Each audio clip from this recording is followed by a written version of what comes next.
catch him all because he's Danny Phantom.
I think it is about time that we should probably begin?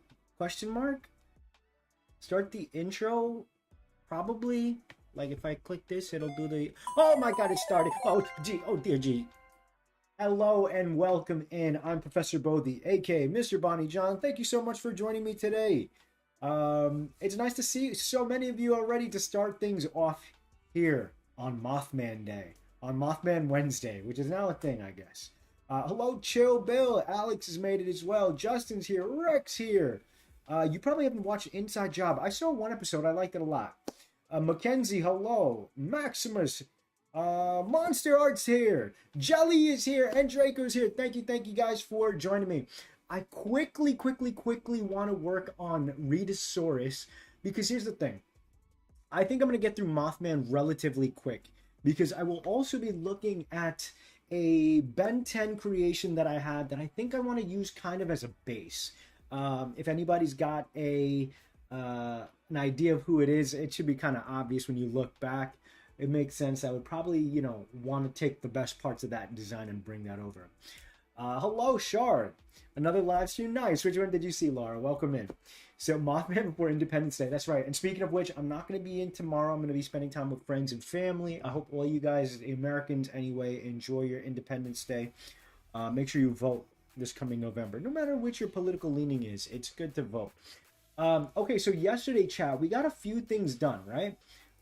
We got to Bigfoot was completed. I remade this little guy here. I kind of based him off of the Honengyo. On top of that, big chill indeed. What's up, Thunder Trainer? Welcome in. Welcome in. And then we got to Rhedosaurus was the inspiration for the middle stage of this Godzilla line. Hey, that's right. Butter up your steaks. So, I'm going to start with a stretch. In fact, I'm going to tell my little device here, it's called a cellular phone, and I'm going to say 30 minutes for our first stretch, because I keep forgetting. So, honestly, yesterday's design's pretty good. I want to show you something. What do we do? Let's quickly go through this guy. I don't think I really need to change much. I'm just going to put some quick colors. Now, granted, I don't know if this is the way I'm going to do my evolution lines, right? As I've mentioned before, every time I do this, I feel like I'm doing like a Nintendo Direct kind of thing, because I'm coming directly to you live today. Make sure you leave a like while you guys are here with me. Thank you for choosing to spend your time with me. So here we have the Rhedosaurus, who, get this, eventually kind of inspired Godzilla. I was kind of like, thumbing through the history of this character, and there's a lot of similarities, like a simulacron, similarities. Honestly, chat, I'm gonna keep this guy fairly simple. I think it just kind of works if I do something like this. He's basically got vibes of like Night Fury, right? Um, and I like the underbite thing. I'll bring that over to the final form, where you see like that peachy kind of skin tone from under. And the idea for this line is, of course, starting with like an aquatic entity, right? The Honengyo, we went over the description. And, that was my interpretation of that Japanese yokai, right? And then when we go over here, this is like a Western kind of creation that inspired Godzilla. News to me for as many years as I've been alive. And then we finally get to a Godzilla-inspired design. Yeah, so, you know what? I guess I'm not going to spend too much time on this design. Because in reality, it's not something that I think needs too much time. It's a middle stage, and once I truly, figure out the look feel of basically I've got to work on the proportions for as far as detailing for all of the kaiju kind of mons. But I like this right here. It could be cool to like have the sail on the back kind of look like a dorsal fin, but yeah, definitely Night Fury vibes. Kind of angry, but I'm excited because I've been sharing some stuff in the Discord, and I'll go over that stuff in just a little bit. But part of me thinks I should give him like webbed fingers and stuff, because it shows a nice crossover from coming from the water into the sea. Now it doesn't necessarily need to make sense, because Zotempo, they don't live in the grand scheme of like our world. They're spirits, so they can evolve however they want. But that looks pretty damn great. All right. I hope you have a good time with your family. Thank you. Where I live, fireworks are actually today. Gotcha. Well, enjoy. I hope you have a good one. We'll probably hear fireworks. I live in Florida, so fireworks are all over the place anyway. People set them off all the time. It doesn't have to be July 4th. I thought the thumbnail was Giratina. My mind didn't register as Mothman. I think that's an image from Mothman film. Middle stage looking clean. Good. Final Evil was really good. Thank you. Mothman mentioned, let's go. Hello, Ninja. You can see the antagonist group having these on their team. At least the middle stage, they wouldn't have the final stage. Maybe. Yeah, I think any of them could have. I feel like if anything, the bad guy team might have the Cthulhu guys, but we'll see. Looking badass. Go from the water into the sea. Oops, you know what I mean. So, not water into the sea, but you know what I mean. All right, this guy looks pretty dang good to me. If anything, I could do a thing where it's like a toothy kind of snarl, just for a little contrast. But all right, cool, done, awesome. That was a lot faster than I expected. So what I'm going to do, and again, these are just like, early kind of studies and stuff, right? I'm trying to get like the vibes of my creatures and whatnot down. So I'm going to zoom out a little bit, and we are going to jump right into my compendium, whatever I end up calling this.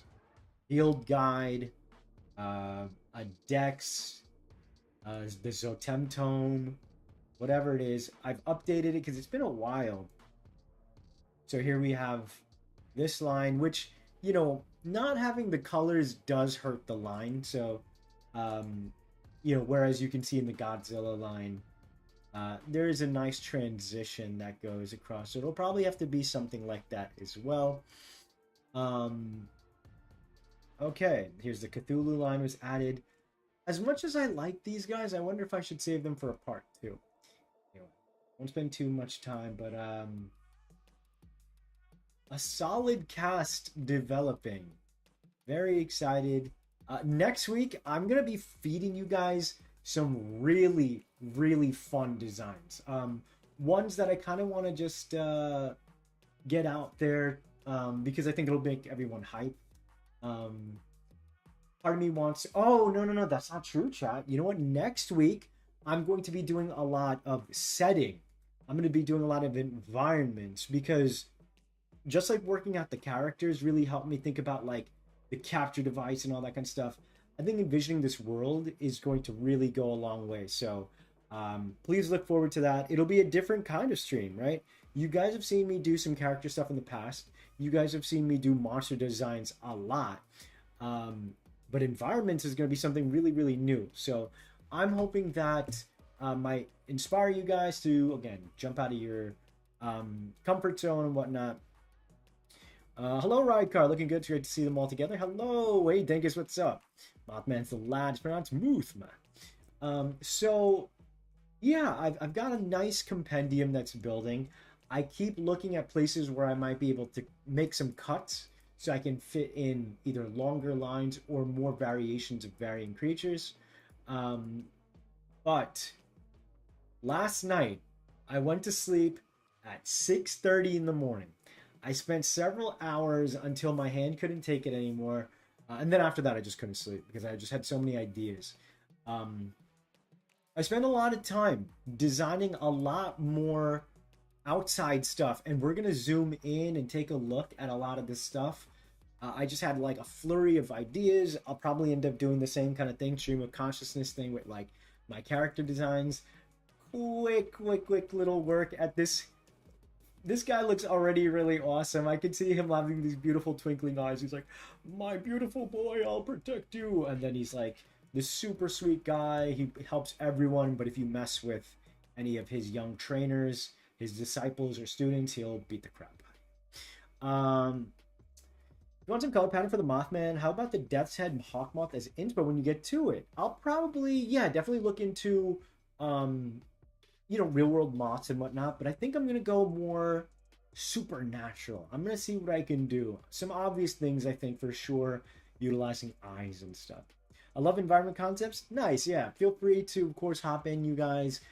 Even if maybe again, in the case for Jelly, she seems to enjoy that. If even if you're not into environment stuff, maybe tune in anyway, and you can learn some new kind of cool stuff and tips. And it's good practice for myself as well. Bonnie, would this project take place during the same, if not roughly the same era as Avatar: The Last Airbender?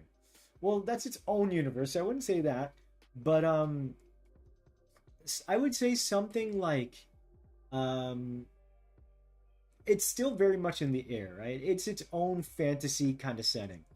But that said, I have made some awesome, um, you know, progress on, and I mentioned it or I showed it in the Discord, and I kind of want to go over.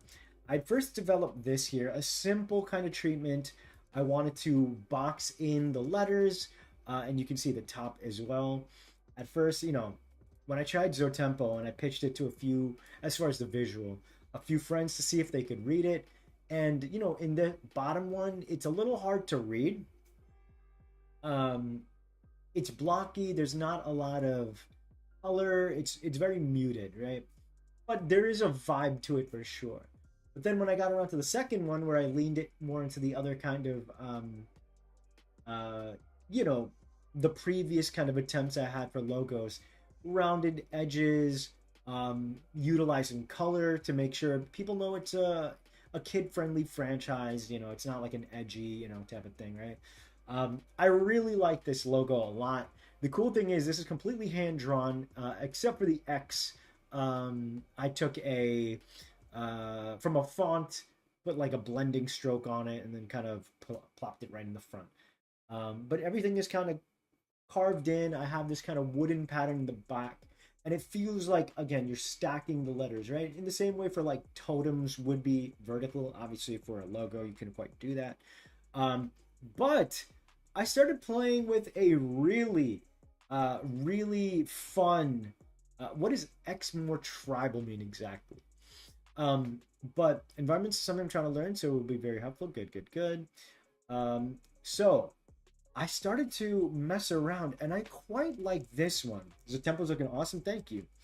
Um, Before we get into Mothman, I kind of want to work on this just a quick second, just to like touch it up and really inject personality. Um, I like this kind of like X marks the spot. This X is very powerful. There's this kind of flame motif that's happening. Um, the back, it kind of looks like a banner, that's um, hoisted up. You've got like the wings for, um, the totem wings there. It is, in my opinion, a very fun um, logo. It's got more energy than the previous one. As much as I love the previous one, it's very static. It's very folded in. Um, this one is a lot more playful.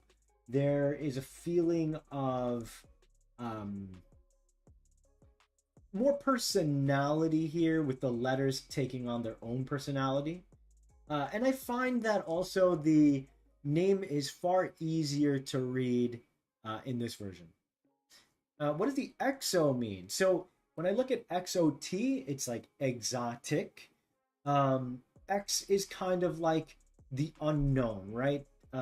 Solve for X or find X. X marks the spot. These creatures aren't in our world, right? So when I look at X, that's like the X factor of these creatures. And then Zotempo has a, like, when I was thinking about the word Potempo, I love it a lot. But it's also very cutesy, Potempo. They seem more fitting for a little more of a cutesier franchise. And I would still say there's obviously a lot of cutesiness in this one. It's a lot of high, wholesome fun, and just an homage to monster trainers as a whole, right? Or tamers. But Zotempo sounds ancient. That Z is very strong. The X adds this kind of like mysterious element to it, right? And then the cool thing is the P is at the end, still can work for Po, right? Exotic, totem, potential. All of that still lives in the name, which is cool. This rocks, cool, cool, cool. Thank you. That one definitely fits the project's motif better. The X of the map to the goal in your heart. um, I think the letter X, and yeah, but what does that mean exactly though? Making it more tribal, right? What does tribal mean? What does that look visually, right? Very nice logo art. I missed a few streams. Did we agree on Zotempo? So I've been sitting on Zotempo for a few days, as you guys can see, as far as the, you know, the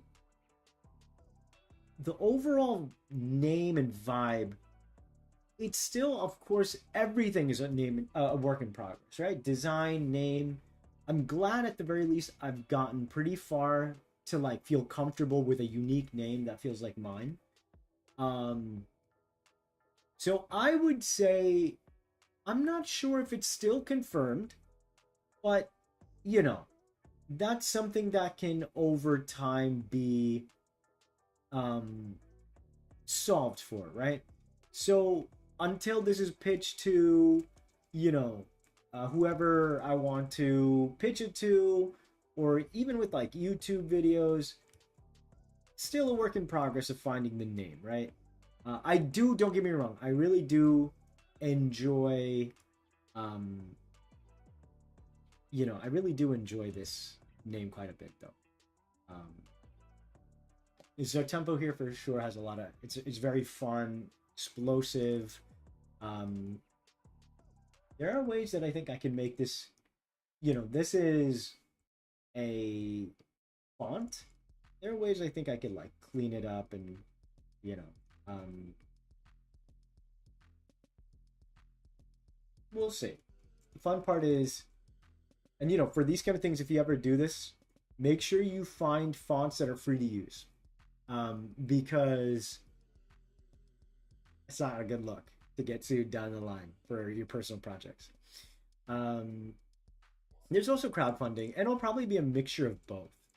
But for crowdfunding stuff, like it definitely works if you've got like a really established, um, fan base that you can advertise to. Um, I'm not there at all. Um, but yeah, like that's not out of the question at all.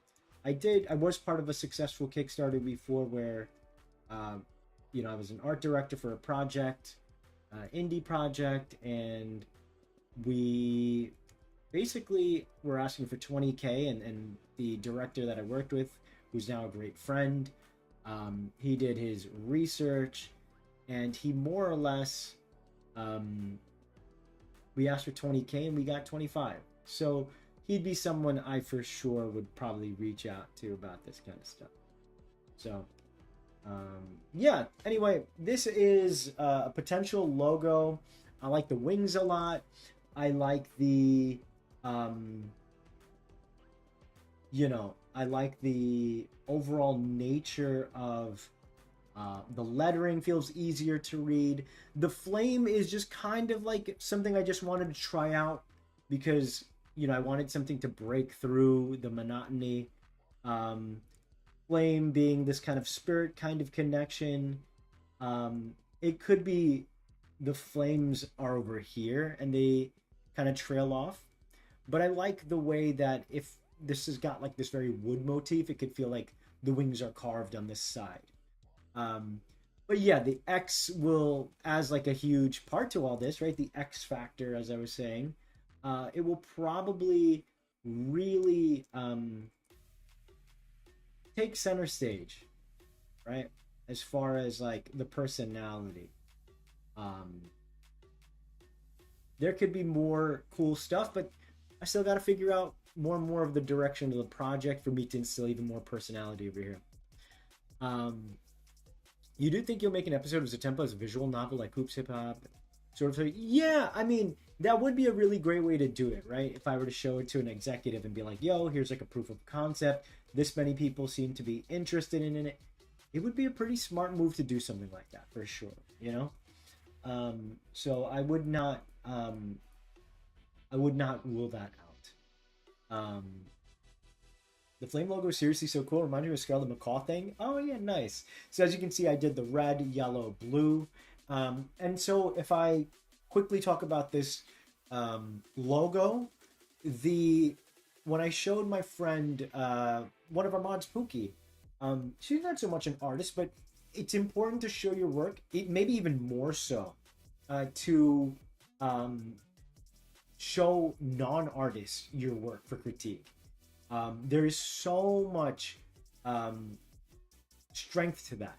When you're writing a manuscript, for example, I was writing a kid's book, for example. I could, write it, right? And I went through like 13, 14 different drafts, as you do. And I would send it to, my friends or cousins. But eventually you learn the book isn't for them. I'm writing a children's storybook. You've got to read it to kids and see how they react, right? So if I had the bottom logo, a kid, it's not going to excite a kid, right? Like they're going to look at it and like, it might be hard for them to read. There's some colors there, but there isn't a lot of personality. It's very flat, right? It has like the feelings of the stacking nature that I mentioned. But then the top, the X is explosive. It's breaking out of the silhouette. The letters have like this nice jumble to them. They look like they're bouncing around. The backdrop, even, whereas before the containment for the previous logo was like a wooden board. Even the wings, as much as they add to that silhouette, they're still very flat. The top, the wings extend upwards. The top one is far more inviting, right? And the characters that we got now, Bonnie, who do you think is going to be the underrated fan favorite character? I don't know. I I'm gonna really try to make like every character awesome, and I'm sure that everyone will have a fan. But as far as an underrated fan favorite, I don't know. I really couldn't guess. Um, so uh, next thing, before I get into Mothman, guys, I spent a lot of time trying to figure out the capture device. I'm getting a little closer, and more I'm playing up with versions of cameras is a big one for me. Um, and I might be able to still put some totem stuff. Um, I was even thinking about doing this thing where your almanac or your totem book has this kind of like spirit that flies. It's like hovering or flapping its book wings, um, maybe like some wings sprouting at the top. But I really like that kind of visual. Um, it could even have like two, maybe the binding of the book, or rather the cover itself could be the wings, and then there's a second pair that's like flapping, like the paper. That's probably the better bet, to be honest. But yeah, I've got a lot of cool concepts here. I wanted to quickly show that there's two standouts for me that I really like. On one hand, I was thinking I wanted to do like a video game controller attached to a camera, right? So, for example, this is, I'll do my little thing. Oh, perfect. Actually, I could do something like this. Let's say it's like this. Um, on one hand, you have one like controller piece here, right? And on the other, let's say, the person has this is your camera.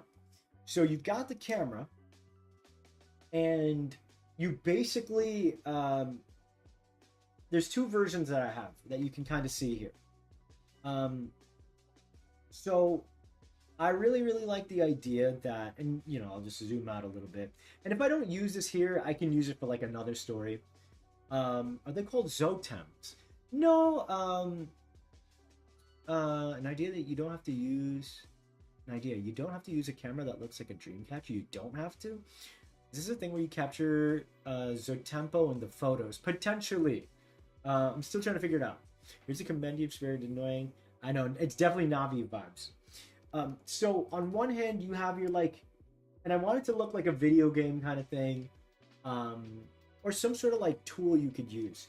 So I'd want the player character to go around into the world. There's two variations I could see, where back in the day you'd have your like light, right? If you're a photographer, you had your like light with you. Zotographs would definitely be awesome. You have over here your camera. So you're going around like this, and I was thinking like you're going around and you're hunting for them, and then when you see one, you could either flash it like this with your light bulb attachment, right? And then snap the photo here. But I was like thinking about it might be a little clunky, right? But I would say that I would be more inclined to leave this hand open, as much as I think it would look cool to have like a light. And maybe that's more than just a light, right? Maybe it's like a thing where you like aim it at the thing with your light, and then you capture it and you pull it in or something. But I don't really want to do welcome in RRW. I have been for a while. Um, so basically, the same idea on how Pokemon did Pokedex is before Gen 7, where it's based on the console that you played on the game on. Not exactly. Um, that that's not entirely the case, because this is not like a Pokedex. It's not a Switch. It's its own thing. So you have your camera, and I thought to myself, well, let's say that if this hand isn't for the flashlight, right? Where you flash, you stun the Zotempo, and then you click it. It could be another way where I think this would be cool. Let me see if I can find. I like to use props, clearly. Oh, okay, perfect. I was thinking, um, basically, um, I would say that I'd want the other side to more or less be free so you can use your whether or not they're zotographs. I've been, as you can kind of see, I've been messing around with concepts where you store the creatures on um, flash drives, right? Like, or not so much flash drives, but like floppy disks. And it's like more or less a Breath of the Wild kind of thing. So don't worry if it feels like too out of place. As I've described, the kid rides like a hover bike, right? It's like this found lost technology kind of thing. Um, and so I would say that I like the idea where this is your digivice, right? Like only certain people have access to the spirit camera, right? In this proposed take. So you have the spirit camera with like the video game bit, as you guys can see in the concept. And then if this side is the digivice, these and pretend this is more polar. Damn it, now I kind of want to find a better shape.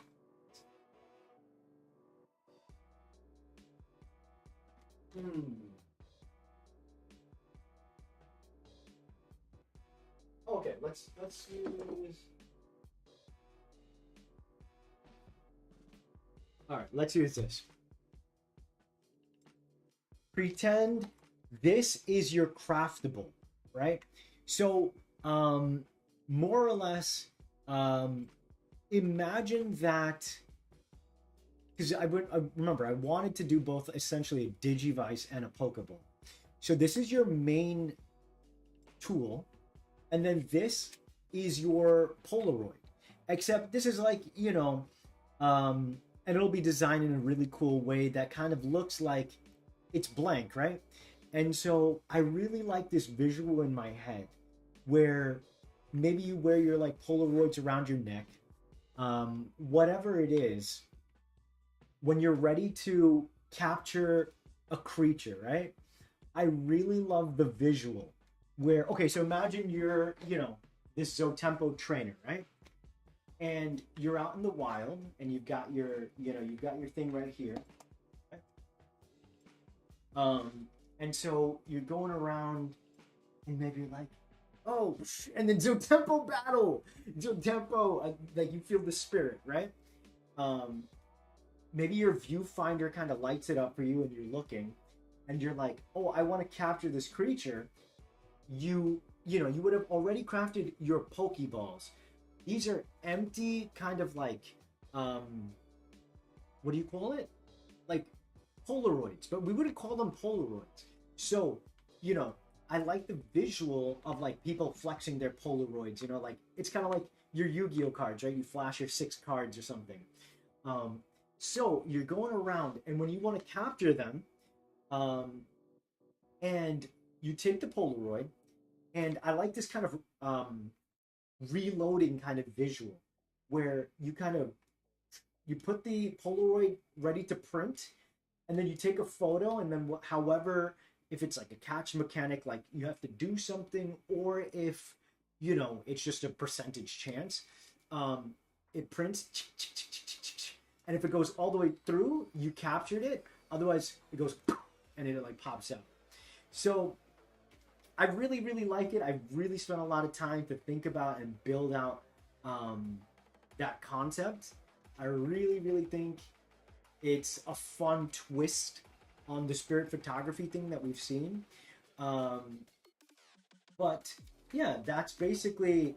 And then, like, once you capture it, as you can see on the um, over here, the creature would kind of like pop up on the Polaroid.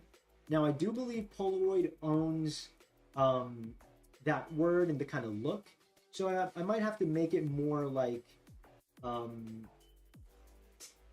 like general photographs, or again, like a floppy disk. But that's basically that version. I've spent a lot of time working on it.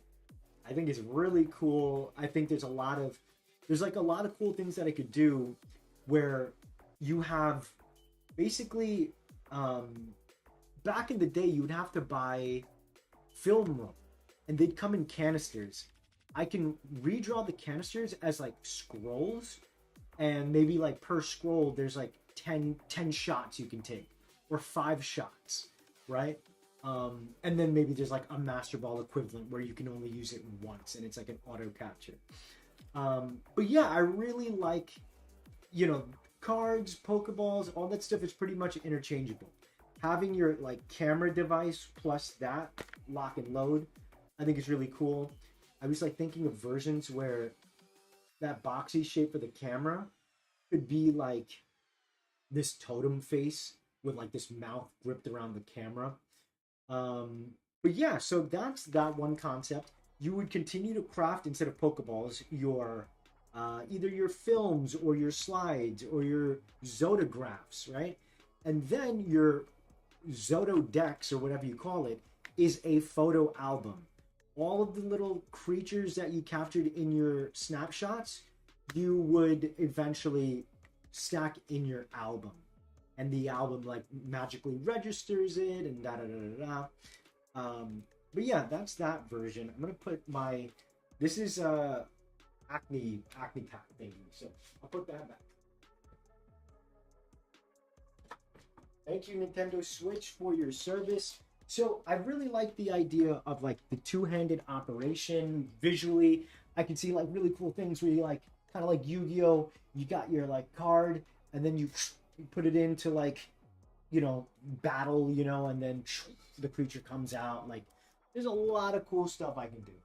Another thing that I will potentially explore, this one is a little different, a little crazy. I was thinking maybe a yo-yo would look really cool, where you know it's like a totem on the side, and you could like throw your yo-yo and then pull it back. So it'd be like low-key, kind of like Beyblade. But I was like, I have to think about the repercussions of like kids playing this in school. I don't want kids to throw and fling yo-yos at each other and stuff. You can't control anybody, but like you can mitigate. Same thing with candles and like the previous versions with like the candle jars and stacking them. I just couldn't land on something where the stack looked feasible to carry around. But you had that. Exactly. That's why I was thinking Yo Tempo at one point. But from there, we had I drew out like a pill container where like creatures could reside. What else do I have? I have the book. I was thinking lanterns could be one thing, but again, how do you like the main thing is how do you stack your creatures and like something like talismans, right? That essentially in this case it would be like your photographs that you keep. That's kind of like your main way, right? With Pokeballs, they can shrink and then get bigger. Yu-Gi-Oh cards. There's a lot of card-based kind of ones, so I can definitely do a lot of cool different versions, right? Of like existing things, but still make it my own. And so I really like the idea of like a floppy disk turned photo. I don't think that correct me if I'm wrong. I don't know if that exists. A floppy disk photo kind of thingy for a monster capture type of thing, right? So I have like talismans and like this thing is kind of like this warding kind of thing, which could be really cool. Um, but yeah, would you call your phone? Yeah, maybe, right? The last thing, which I really like as well, that this would be really cool, but again, I'm worried that kids might hurt each other if they got like replicas. But this version right here, those are boomerangs.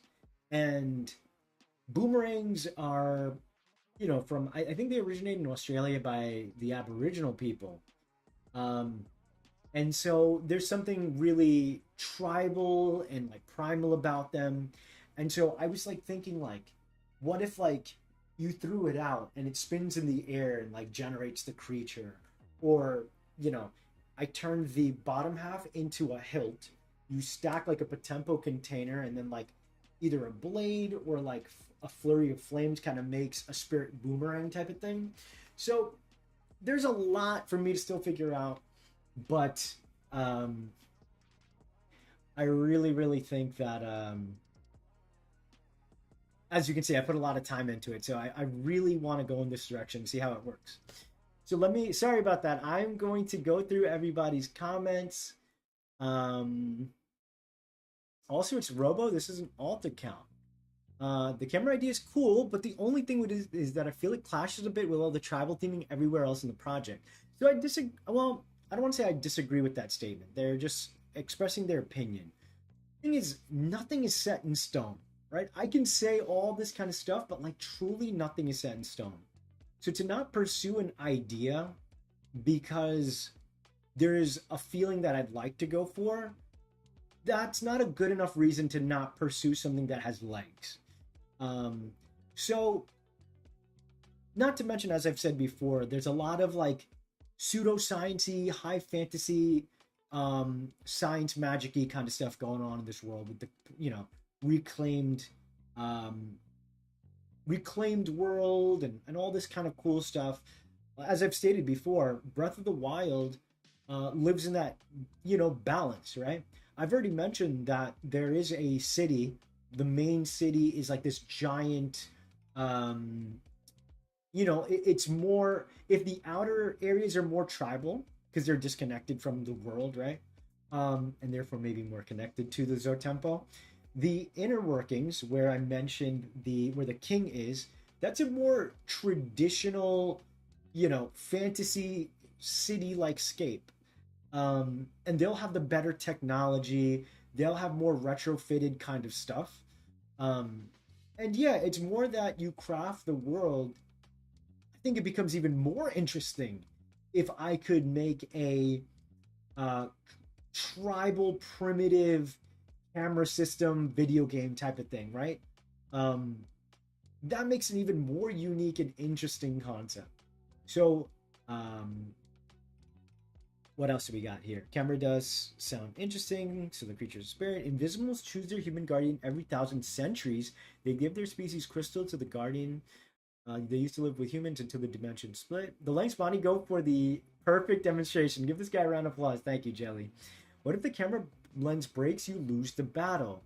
Probably not. Just because I would say that's probably more like an overarching thing. You'd probably lose the battle if you're like HP drains. What's with the cameras? Can you interact with the spirit? Capture devices. Okay, thank you. Can you interact with your spirit? I don't think you can go out of your way to interact with your own spirit. Your own spirit is just an extension of you.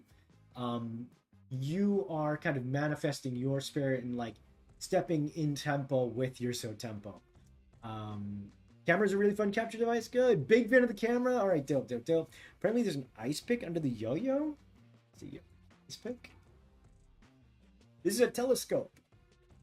I was like thinking like, what if I had like the totems kind of stacked horizontally, and then you're like peering through it to see the spirit world. Would you call your Pokedex equivalent your album? Yeah, more than likely something like that. Oh, look, a cute rat. There's a boomerang at it. How about using dice or crystals for capturing? I've seen a lot where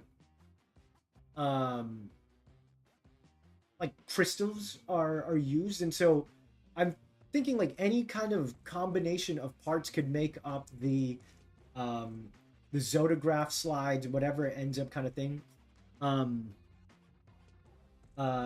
Yeah, more or less, I would say dice could be something really cool. But I guess it just invokes gambling, capture rates, and throwing like, like I don't like the visual of it as much.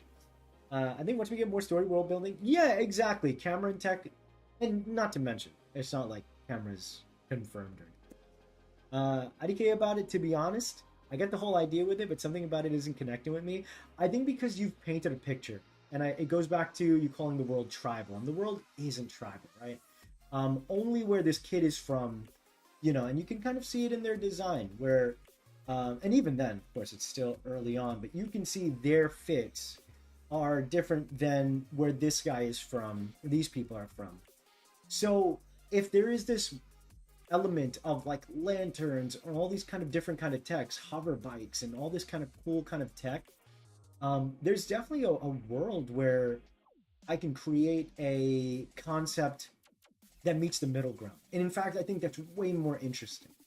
Like, there's no reason to limit. And again, this project is still so early. Even so, tempo is, let alone put tempo is like confirmed, right? So anything can change. It looked very skinny and pointy to me. No worries. I mean, the spirit that you've captured. What do you mean exactly? Though we would have to give the game a different rating if we implemented gambling. Yeah, that's true with the game corner anymore. It's kind of like a sci-fi western, not too much a western.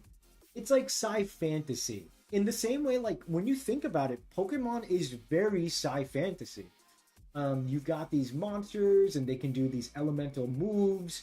You live in a world with a PC and the creatures, these very organic creatures, interact in a scientific way. So I would just say that mine is more like high sci-fi fantasy. Do you have ideas for the groups, regions of the world? I do. As you guys can kind of see on screen, we're finally going to get into the Mothman, by the way. The notion... Oh, I also need... If you guys know any bug kind of mythos, I think Mothman's only going to be a 2-stage. So if you guys know of any early, like, bug mythos, or even, like... What do you call it? Like, local mythos? What do you call those? Not like yokai. Cryptozoology type of thing. Like urban legends of bugs, let me know. But yeah, like there's going to be a lot of, well, I don't want to say a lot. There's going to be, you know, characters like this, maybe not a lot. You're gonna have more from the city folk and like the people that traverse the world. These are the people that you know, really get a handle on the world. They're kind of like, I don't want to say more progressive, but in a way they are. And I don't want to denote a thing where just because they're tribal, they're not any less smarter or capable. Their personalities are derived from having a connection to Potempo in the past. And so I like that the outer rims and whatnot, far from the main hub city. Think almost like Lumio City, where Lumio City is like, not the height of like technology and whatnot, but it's more like, they're more Game of Thronesy, right, in this city. Dungeon Dice Monsters from Yu-Gi-Oh! Is what came to my mind when I suggested dice. Oh, so then they've already done dice. I'm trying not to do something that we've seen before. Now, granted, again, spirit photography isn't anything new. In fact, there's a game that's based on it. But I don't think, and correct me if I'm wrong, there's a monster tamer that goes this way, plus does it the way that I'm doing, right? Is there going to be time travel? I don't think so. Never say never, but I wouldn't want to rule it out. I haven't finished writing the story or anything. I've got like major story beats, but as of now, not really. It's like saying a person that comes from the hood isn't a 3000 IQ brain person because they just a certain way. Yeah, exactly. Like, they've got their own strengths, but I do want Ryan to be a character who is going to be a fish out of water, right? He leaves, you know, his town, and that small town vibes type of thing. Flatwood's monster to Mothman? Okay, yeah, that's the kind of stuff I might want to do. Yeah, you know, technically, I guess I don't need to make it like a bug into a bug. Oh, also, chat, peek this. I swapped out my thermos. There's no cute stickers on it. Because I kept knocking it over. I didn't have a lid before. God, I'm afraid of how hot this is going to be. It's hot.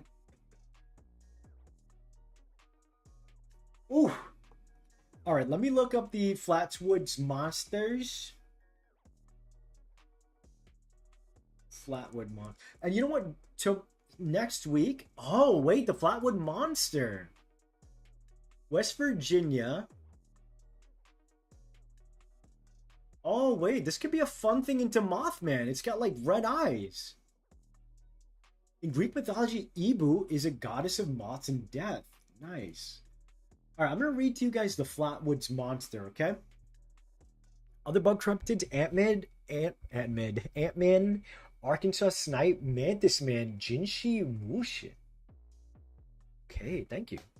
All right, ready? Let's read this. The Flatwoods Monster, also known as Mountain Mama. What is Mountain Mama?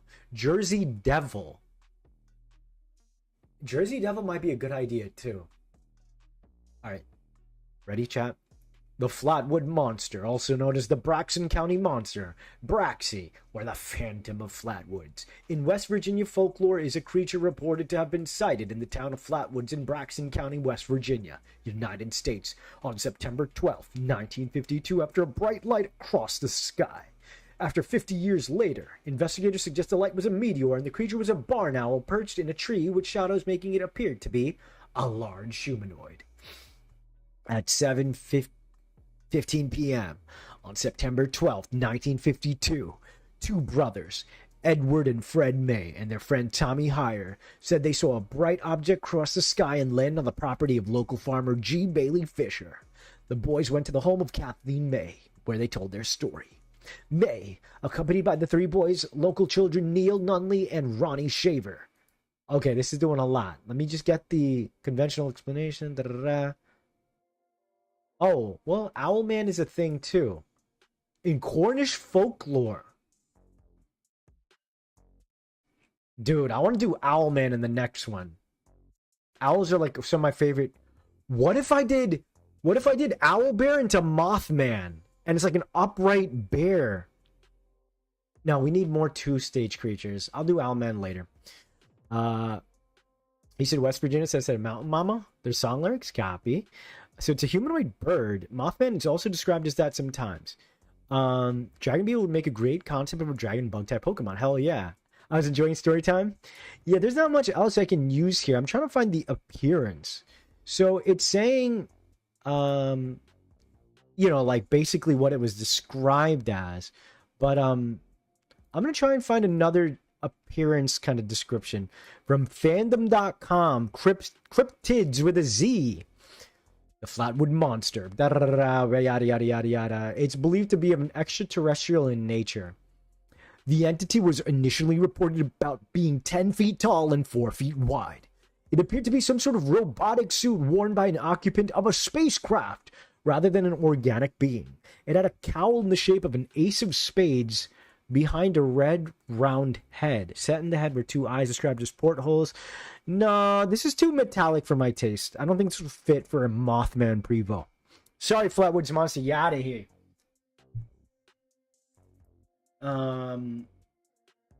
Yeah, it's too mechanoid. I might have to do this for another thing.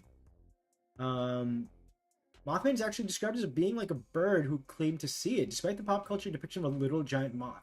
Yeah, I get to do my version regardless, right? Owlman's also the alt version. I've seen that. Jinshin Beetle also causes quakes. So, rest in peace, Flatwoods. You were so close. All right, let's see if we can use anything else. Let's look at the Arkansas Snipe. Because then I could really lean into the bug thing, right? Arkansas Snipe. Here we go. Oh, no. The Skeeteroo. Ferrum proboscis archchildzi. Ferrum is steel and proboscis is like no, so it's a steel-like... Okay. Oh, this kind of reminds me of Buzzwole. The legend tells that a lumberjack was lost in Arkansas. He went up a hill to orient himself. When he came back, the horse wasn't there. Two Arkansas snipes ate the horse, chomped the saddle, and spat the horseshoes out. In another version, the giant insect... It's too big. And this would probably have to be something that evolves into it. Okay, let's see who else we got. Mantis Man into Owlman? I mean, Mothman, it might not be a bad idea. He's a roughly 7 foot tall bug-like creature reportedly hacked into praying mantis.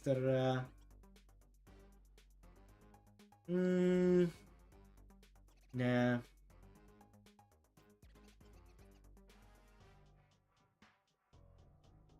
And then Jinshin Mushi sounds like a yokai, and I've already got way too many yokai, so I'm not going to accept any more yokais.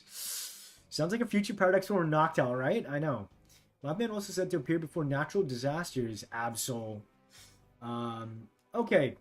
What do we do? Maybe we just draw Mothman first, right? Maybe we do Mothman first and then work backwards. No worries, no worries. I'm gonna look up bugs in mythology. See, I don't want to necessarily use the Egyptian one because it's like a god. Butterfly Man to Mothman. Let's do insects in mythology and see. Kalahari Desert Sun, people tell of a bee that carried a mountain. Okay. Egyptians' bee each grew from the tears of the sun god Ra. The bowstring on Hindu love god Kamadeva. Bow is made of honeybees. Uganda people. Let's see if we can find moth. In Philippines, a lingering black butterfly or moth in the house is taken to mean a death in the family. Maybe we do that. A black moth. And really lean into, you know. Speaking of which, I've got too many, like, big and scaries. I do gotta have more cute creatures in my tamer to balance things. The Fresno Nightcrawlers. Let's see. Oh, Mothman to Mothra. Nah, I feel like their vibes are too different, though.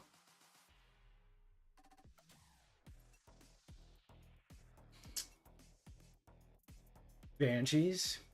That man had a brother? Thomas Wayne Jr.? Oh, that's fine. Was born and died before Bruce was born? Oh. I don't know if I like that he had a previous brother before. Well, I mean, each story is cool in its own right, so I'm not going to say I don't like that. In that version of the story, that's pretty cool. It's sad. I'm sorry, Batman. Let me look up Fresno Nightcrawlers. The Legend of the Fresno... Oh, these are the pants, right? Alright, let's see. First caught on camera in 2007. The Fresno Nightcrawler looks like a pair of pants that can move on its own. The word cryptid often conjures images of legendary creatures like Bigfoot or the Loch Ness Monster. I'm trying to sound like those like cheesy guys in those like old TV shows where they would do this. I love watching them. They'd be on like not National Geographic, but like on like TBS and shit like this. First spotted in 2007 in Fresno, California. This curious cryptid has taken the internet by storm. Not only has it inspired t-shirts and stickers, but the Fresno Nightcrawler has also sparked a fierce debate over its origins. That is, if you believe the legend. While some... I'm thinking of this one like stupid TikTok or reel, and it's like... I forget what it is, but he sounds like Duke Nukem. While some claim that this cryptid could be connected to aliens or even Native American lore, others insist that the purported video evidence of its existence is all faked. So what does it look like? To his shocks, it came in wild, but something that seemed to defy Granny shows a pair of white pants. Alright, let's see. I'm watching it now, chat. I'll be the judge here. Oh, there they go. They look like they're hopping on one leg. Embossed. Oh god, my shit is gonna be all aliens now. Which, I mean, I don't hate. I mean, it could make a fun... Are those eyes? I mean, I don't believe it for a second, but...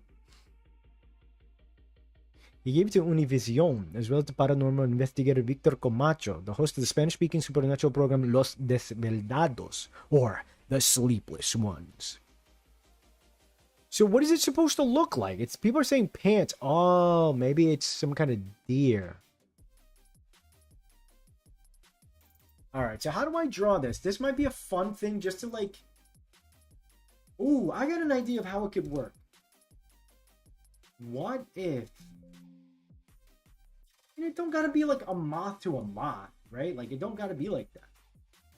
History Channel, was it? Perfect Larvae Preview. The Pants. Moth larvae.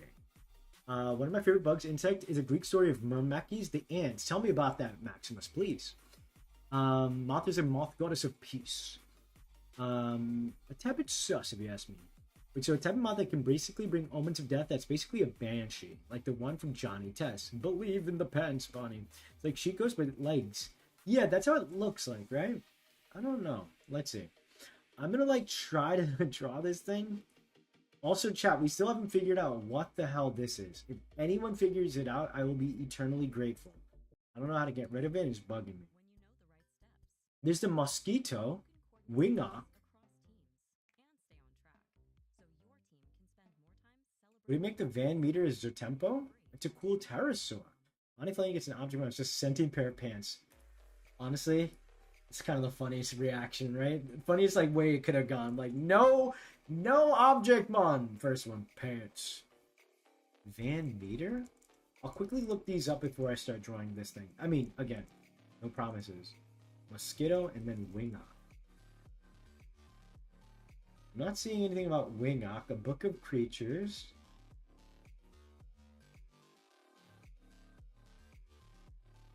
Okay, mosquito. It also comes from a book of creatures. Where's this from, though? What's the source? Paul Bunyan. Oh. Huh.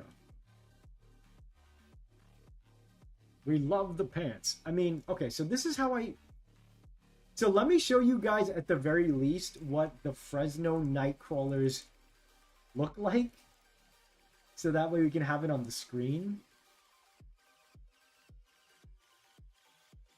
So this is like some sort of like painting with like, look at the walking thing. I don't, it's pretty memey. Then I'll get you another one. I'll get you what the actual photos look like. They look like that. Maybe a lantern that possessed... I mean, I won't make them actual pants in mine. Maybe I'll start puppeteering the pants. Oh, what the hell is this? And then I'm going to get...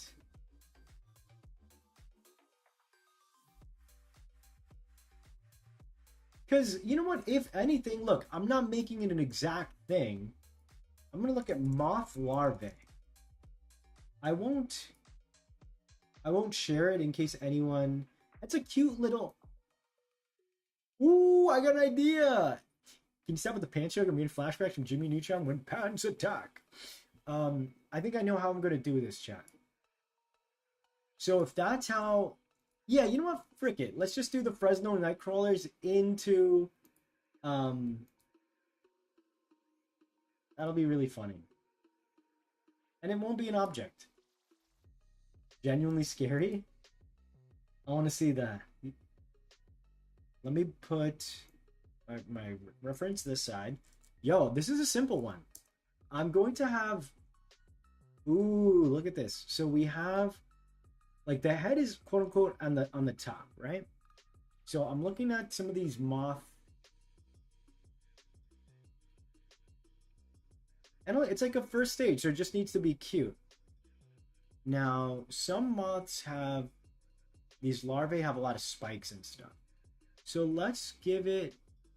At the very least...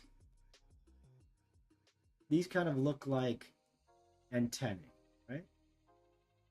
This one will be very simple, chat. I don't think it's going to be anything crazy. You guys predict what I'm going to do? A moth larvae with legs, the Fresno Nightcrawlers. Ants become moth, let's go. The Mimics is basically giant ants. I live in the story turning ants into soldiers. Truly the greatest moment of all time. You guys will get to say 50 years from now. I remember when Bonnie drew a pair of pants on stream. That was the day So Dempo died. But this is what I'm going to do. So I'm looking at some of these moth and like larvae. I'm going to basically make the legs look like moth larvae.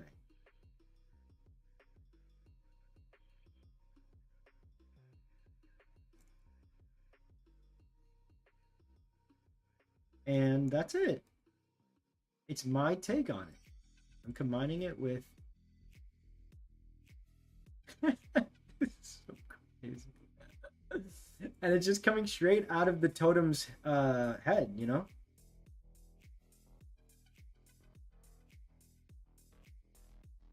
They'll have the big eyes that all the totems are hiding.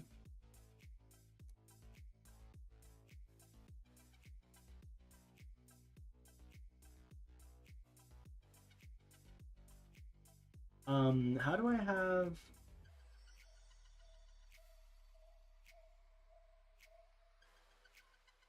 And like each thing is like segmented, you know?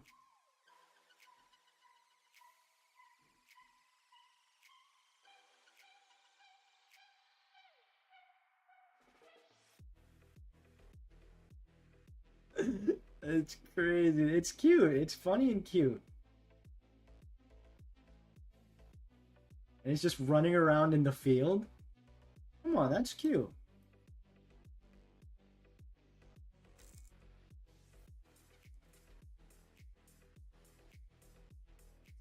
No, this is the day. So Tempo thrived. Back with Munchies? Hell yeah. Draw the pic I saw on Discord. Thank you. New conspiracy theory. This is Toad School energy. Yeah, that's true, right? Look how cute. It's perfection. Well, I'm glad you guys enjoy. You guys know how much I want to make you guys happy. So that's just your professor, your dad at work. Another ant creature is the Myrmecolion, a little antlion hybrid. Ooh, which could work as a prevote for the Manticore.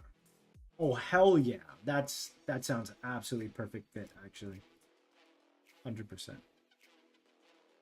Alright, so here he goes. Maybe I could do... Let me look at this larvae more. I'm going to make his, like, legs look really jelly-like. And it doesn't need to look like it, you know, evolves color-wise. Because I think as far as larvae... Goat moth larvae look cool. I'm gonna make it like, yeah, mostly like a ooh, this is a beautiful moth. Lorcan's Atlas moth larva. You guys want to see it? I promise it's not gross. People don't like bugs. I like bugs, but this looks cool. It doesn't look scary. It just looks genuinely really cool. This temple will be my ace, and it's just kicking people. Spin kicking. Alright, let's go ahead and get some colors on this bad boy.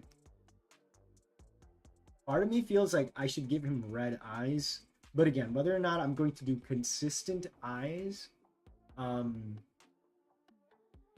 like yellow for everybody, because I don't want people to think he's evil just because he's got red eyes, you know?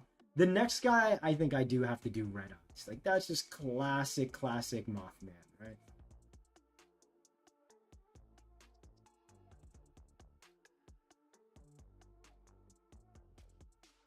So yeah, I'm gonna do, I guess, just to, like, this gelatinous blue could be good, but it might be better to do like a grubby yellow, don't you reckon?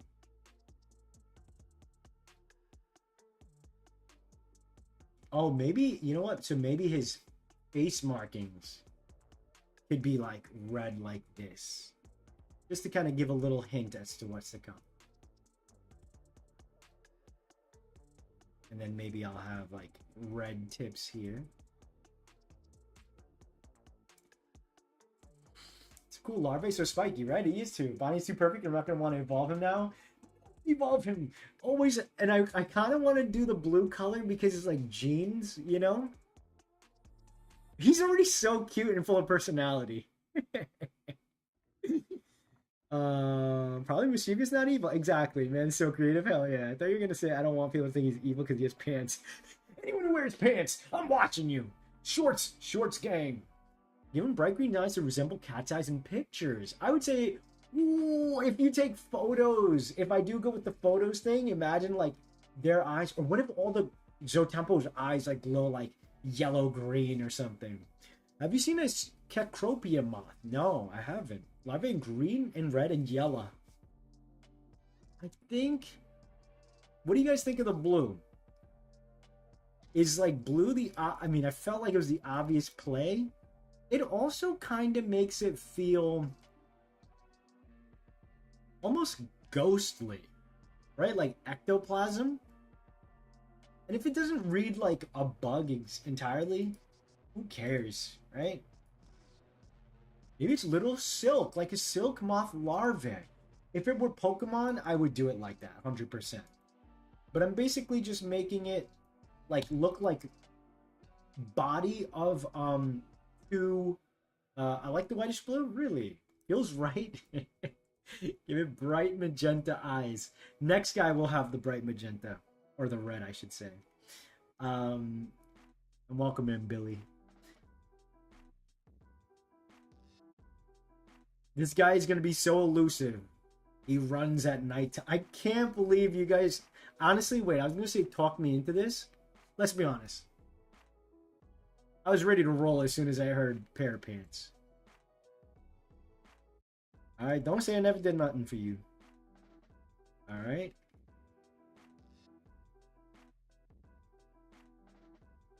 Could you imagine a field of these guys just running?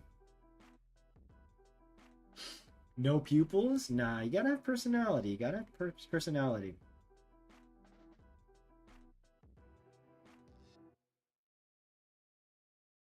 I wonder if his head shape could be anything unique.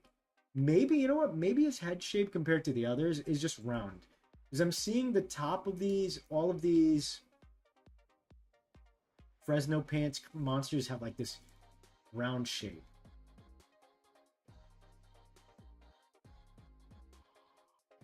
I do want to try, and I do want, again, like this yellow kind of, you know. Oh, you know what's nice is this, the antennae also kind of read like little devil horns. You know?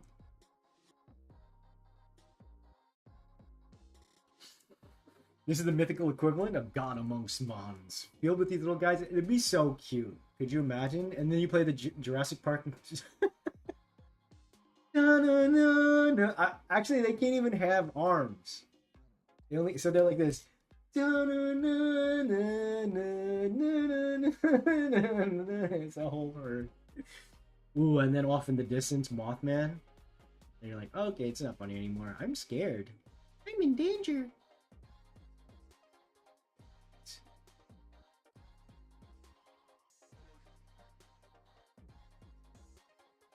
I do like how the antennae kind of read like devil horns. So what is the, guys, what does the Jersey Devil look like?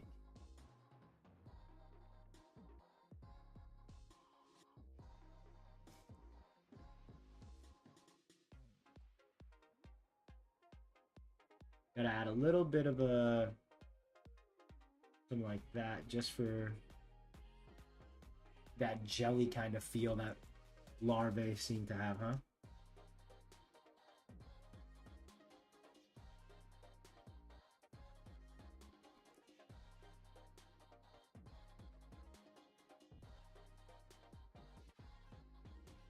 Yeah, like for the stream. Only if you like pants. Maybe the legs could be a bit more gangly. I like the idea of creepy cute. Yeah, this is like extremely first pass. I give my brain's broken, but a world where the Fresno Nightcrawler is just a regular animal you'd see in a zoo, something that just makes sense to me. It is in the world of Zotempo. Pants of the year! Damn right. Greatest stream of all time, a horseman with devil wings. Really? Looks like a devil with goat hooves. Oh, so it really is a goat man with, oh my god. Leads devil. Does he have a horse's head, long legs with hooves? Dang, I don't know if I could put that in my game. We can go demon. Selling those sounds where you go, louder Looney Tunes. Doesn't it have one appearance, it just looks, yeah, okay, yeah. Okay, so we're not doing that for Zotempo. I don't think that's gonna fit. I mean, I'm sure I can make a way to fit, but it's not on my, like, bucket list of Zotempo. Man, look at me saying Zotempo like I've been saying it forever. As for his face, again, I'll keep figuring out how, as far as, you know, ways to have the individuality secured. Because that is very important, right?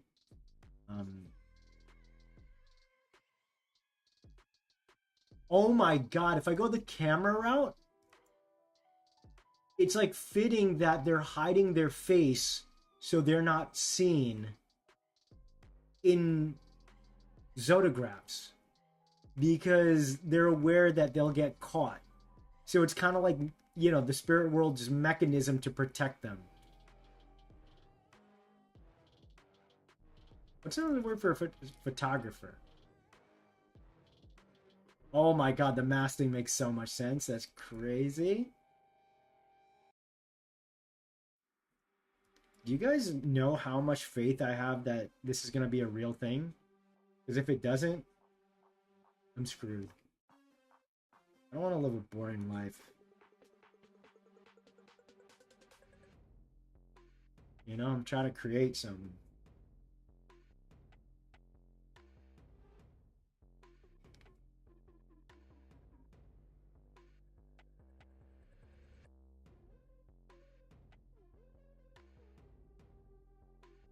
That makes so much sense, gang, that they're hiding from the camera.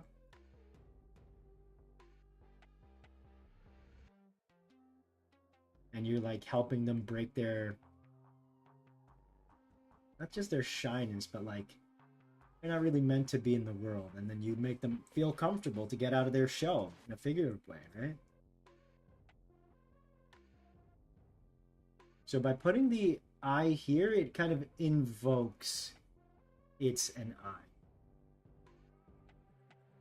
So at a distance, it's got like that Mothman vibe. So I like that even if the exact inspiration of the creature is different, there's still like a visual kind of connection coming up. And I kind of like that. That like, if I were to figure out ways to have like the masks show like a sneak peek, right?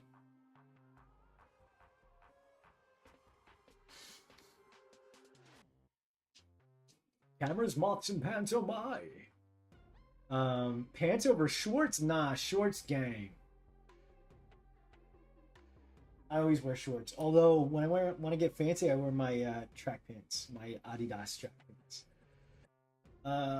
This guy's gonna get Bonnie on the next Eden Project runway. Drip for days. Now we need a Zotempo trainer fashion designer with this little guy as their main. Hell yeah, that'd be so cute. Okay, that thought makes the photo content more compelling. Oh, I can't wait to make the Ash Ketchum team for this project. The pants increase the chances of this becoming a real thing. Oh, they trust you. Your life can never be considered boring because you drew this.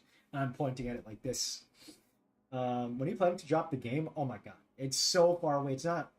I'm not promising a game right now. I'm promising a concept.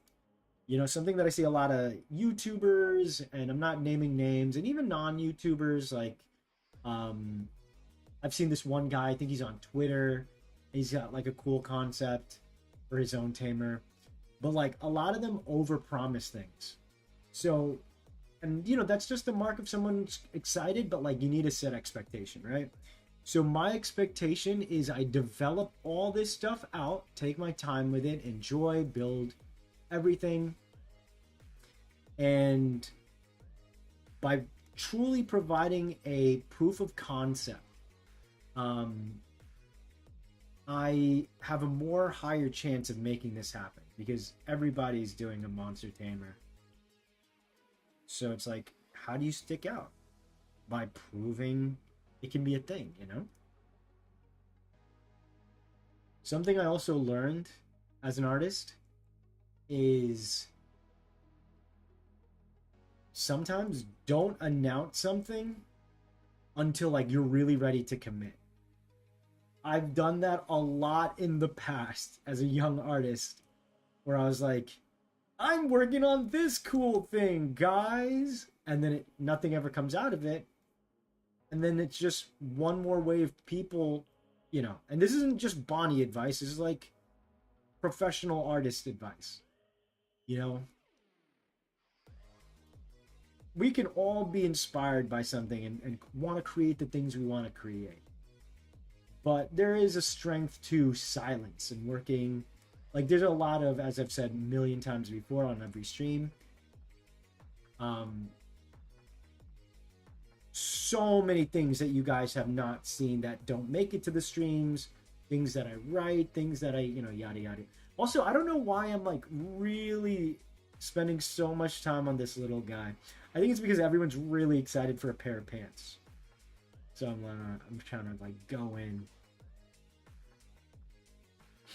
Um,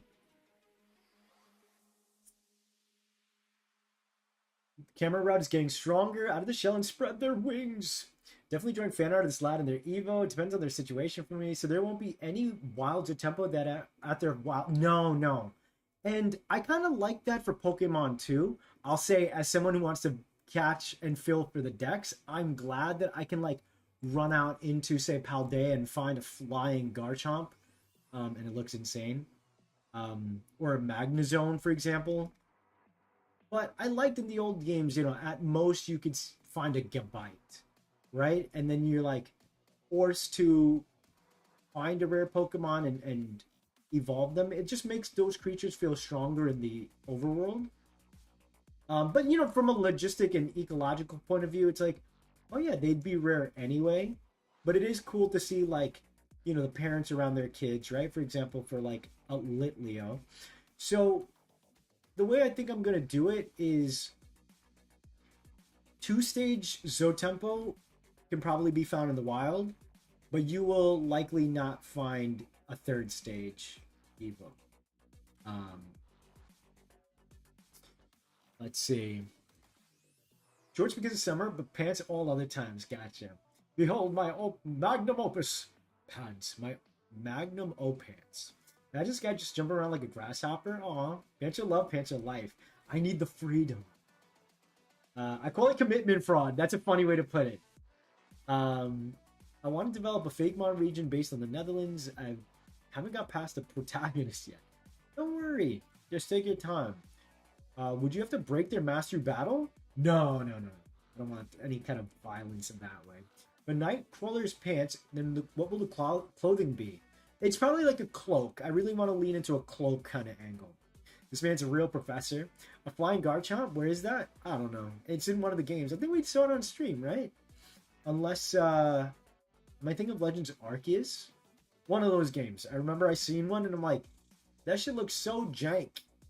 It was flying like this. It was moving like, and then go forward. Bro is a ground dragon and he's flying at Mach speed. He is known as like the Mach Pokemon. Mothman and Hoodie go brrr. Only 2 stages in the wild make the 3 stages more special. Exactly right. Imagine a Pokemon game where you catch your starter instead of getting a starter from the lab, but there'll be an option if you choose to do it.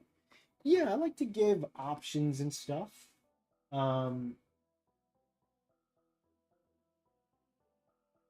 Elderberry tea today, chat. I found a random e-packet. I don't know how old it is, so either I'll get really sick or maybe I'll get superpowers. Maybe you could turn into 2 kids into a trench coat. That's adorable. Okay, let's finally get to the body now. So I don't know if the top part feels very bug-like, but like again, it doesn't need to be. It's not like a Pokemon evolution. It's a Zotempo evolution, and they operate in different ways. So I like the antennae there. Now, let's see. All right, let's go ahead and what I'll do is I'm going to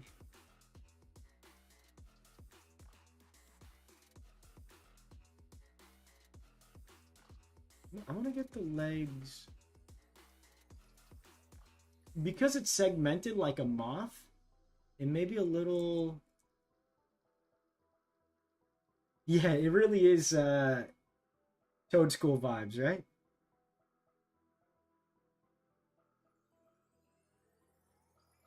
Let me make sure it's not too similar to the Toad School, because I feel like I'm trying to picture what the Toad School art looks like.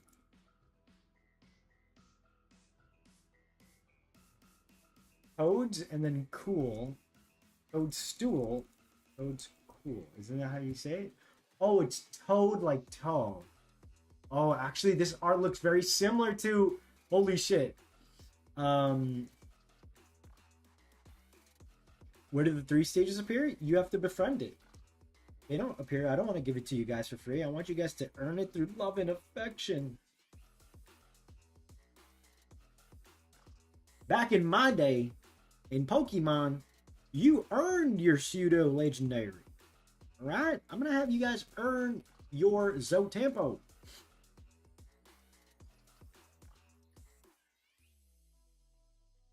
Maybe use those puffy 80 pants. Yeah, well, the thing is, I got the legs. I think what I can do is maybe it's not so much a running pose. Hold on. I also wonder. No, you know what? It might be more funny just to have two legs.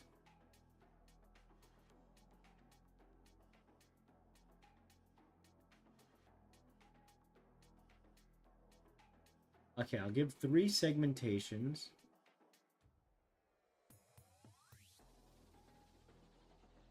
Because it's got to look like moths. So maybe, or larvae. So I'll maybe do something like that, like for the front of the head to look like antennae.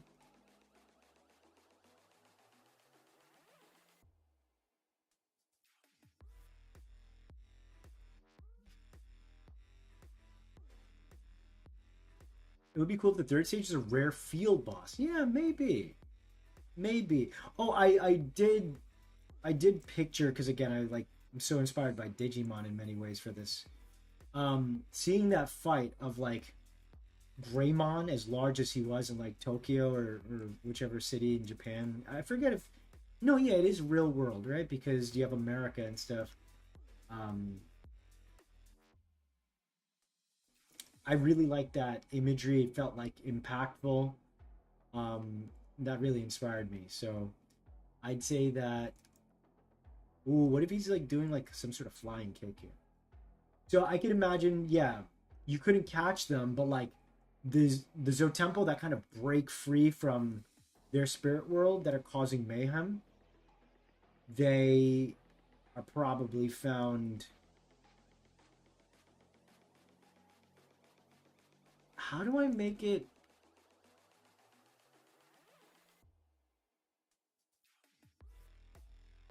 Because I want them segmented.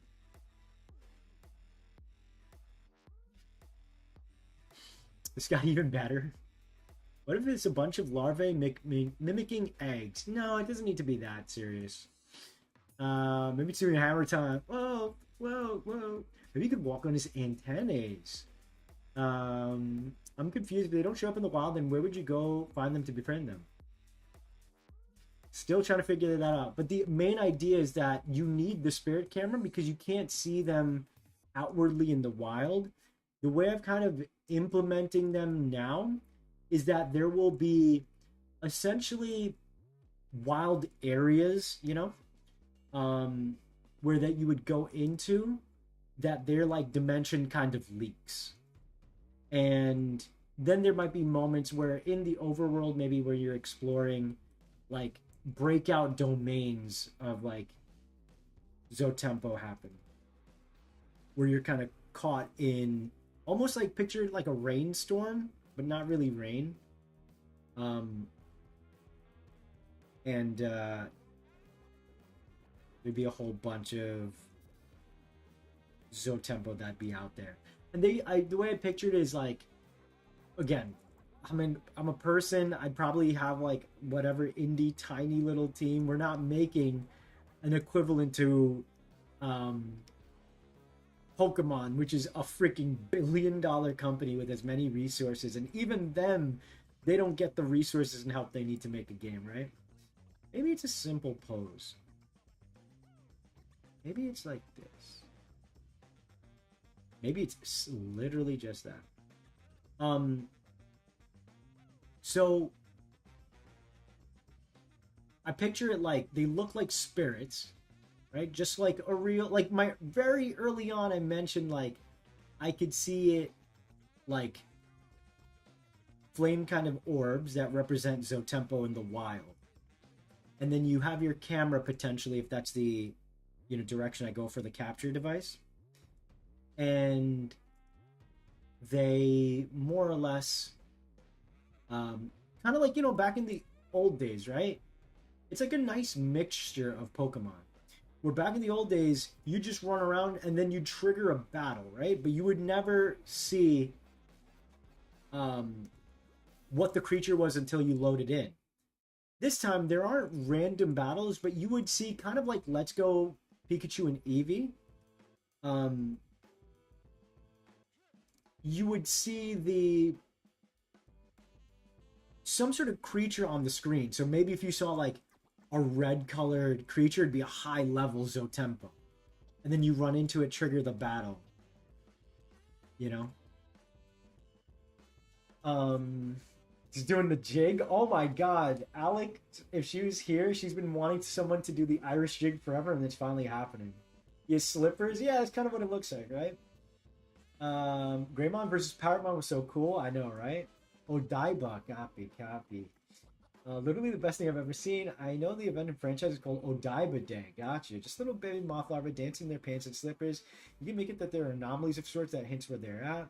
You can pull from the idea of ghost hotspots, and there could be haunted mystically in kind. That's kind of what I'm leaning into. Anomalies, for sure. Feet mouth would be cool for this guy. What if some people could see them like a gift? More than anything, there will be that kind of feeling, and like the player character is kind of like, you know, I want you guys to feel special, you know? So I want the player character, if you're a 10-year-old kid, I remember when I was a kid and wanting to be a digi-destined, right? Like, oh, I was chosen for this. So it's like a similar kind of thing, you know? Honestly, the more I think about it, the more the camera's kind of fitting. Because in the beginning, the lantern was there to help... Oh, hold on 1 second. Here I go.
Okay, sorry about that. I think I got ding dong ditched by the Fresno pants.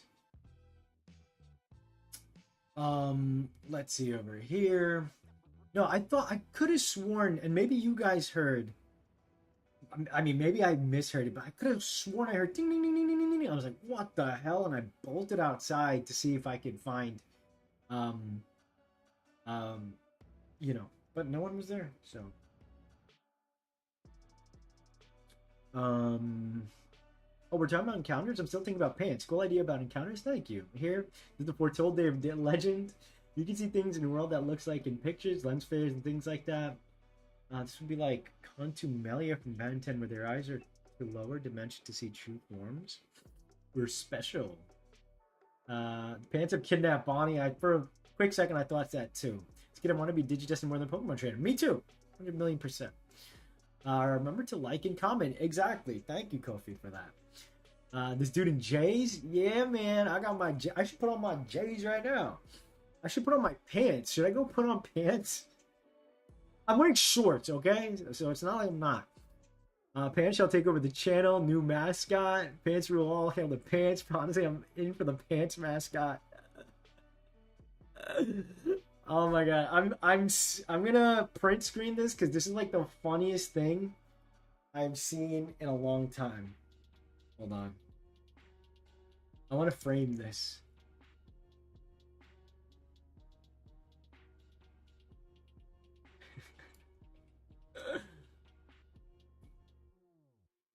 All right, I'll start it at the pants have kidnapped Bonnie.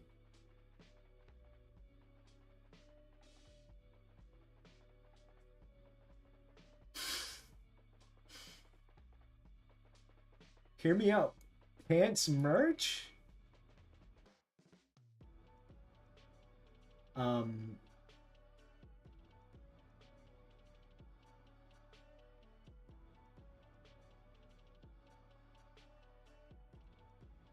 hold on. I'm setting this up, and I'll share it with you guys here.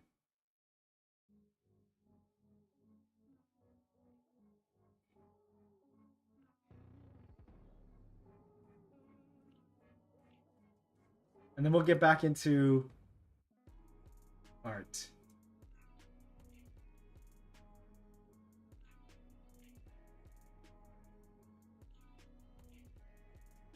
I'm gonna keep this on the side.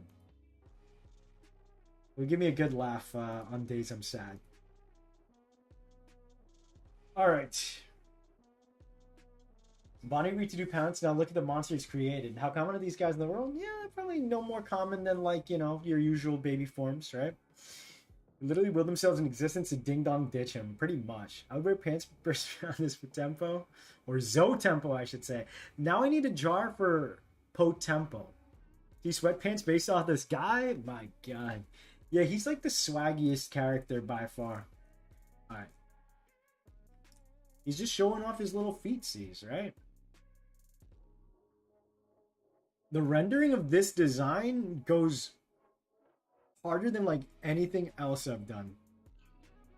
Well, again, like I usually just sketch out my designs, obviously, because it's like the first time I'm designing all these. But this one is getting special treatment.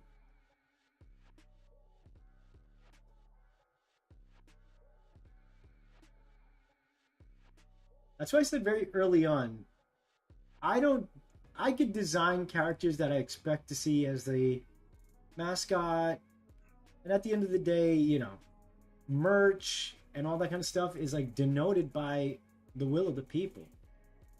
So if at some point people are like saying nonstop, Bonnie, I want like a plush of this guy, I'd have to do it. People demand it.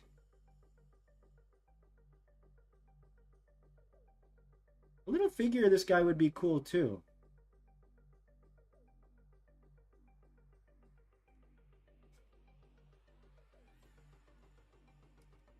The only thing is, does this look like, even if it doesn't look like Moth, who cares? Right? See, I feel like this would make a nice vinyl figure, and then I also think that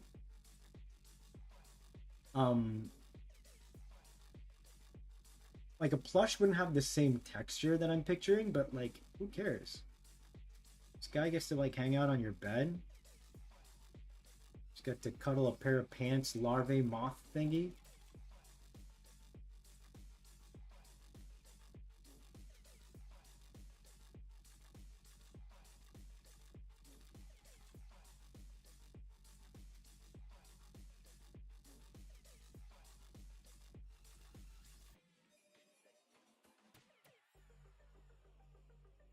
I will do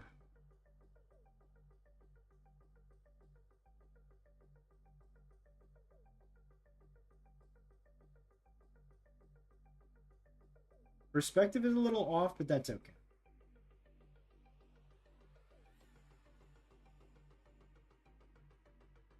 I'll get that in the final cuts.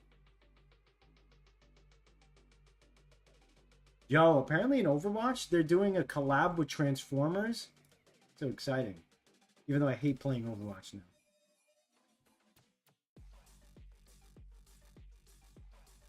I think Optimus Prime is going to be Reinhardt. That'll be cool. It's tempo, psych, no, trolling. It's because of the pure passion behind those pants. Or is there tempo a well-known documented phenomenon, or do people think... Yeah, I think they're kind of like an in-between. I think it depends on where you're at. Like, I think the tribal people absolutely believe them, and they're like more fearful of them. You know? Like fearful of these like cryptids. They're like, no, they exist. They're bad juju. You know. And I'd say like the people in the towns and stuff are far more aware. And like they're I think they're more like equipped to handle them. But like, you know, the tribal people don't want to do anything with them.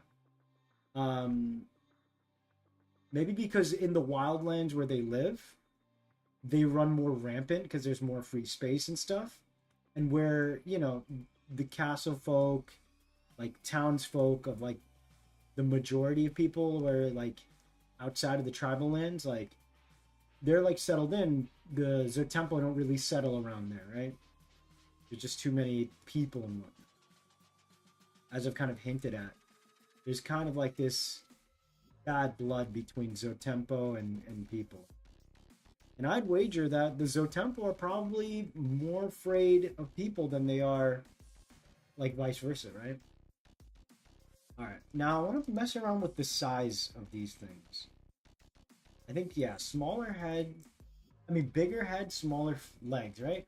Or do you guys like these bigger legs?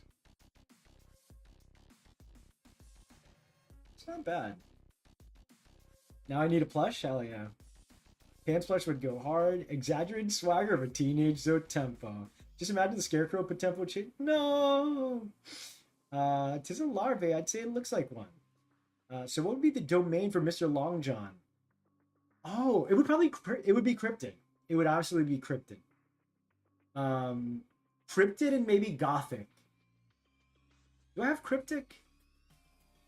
Forget it. It's been so long. I haven't been assigning domains. Funny enough, I was thinking I would like call the areas that like Zotempo like arrive in domains, and like either call these like classes, because domains sound cool for these. Like, what domain are they from? But I like the idea that like when you're out in the wild and you cross into a Zotempo domain, like you're in their territory. It's like domain sounds like a better word than territory. I could say like the Zotempo plain, but I feel like domain sounds cooler for that. They expanded their domain.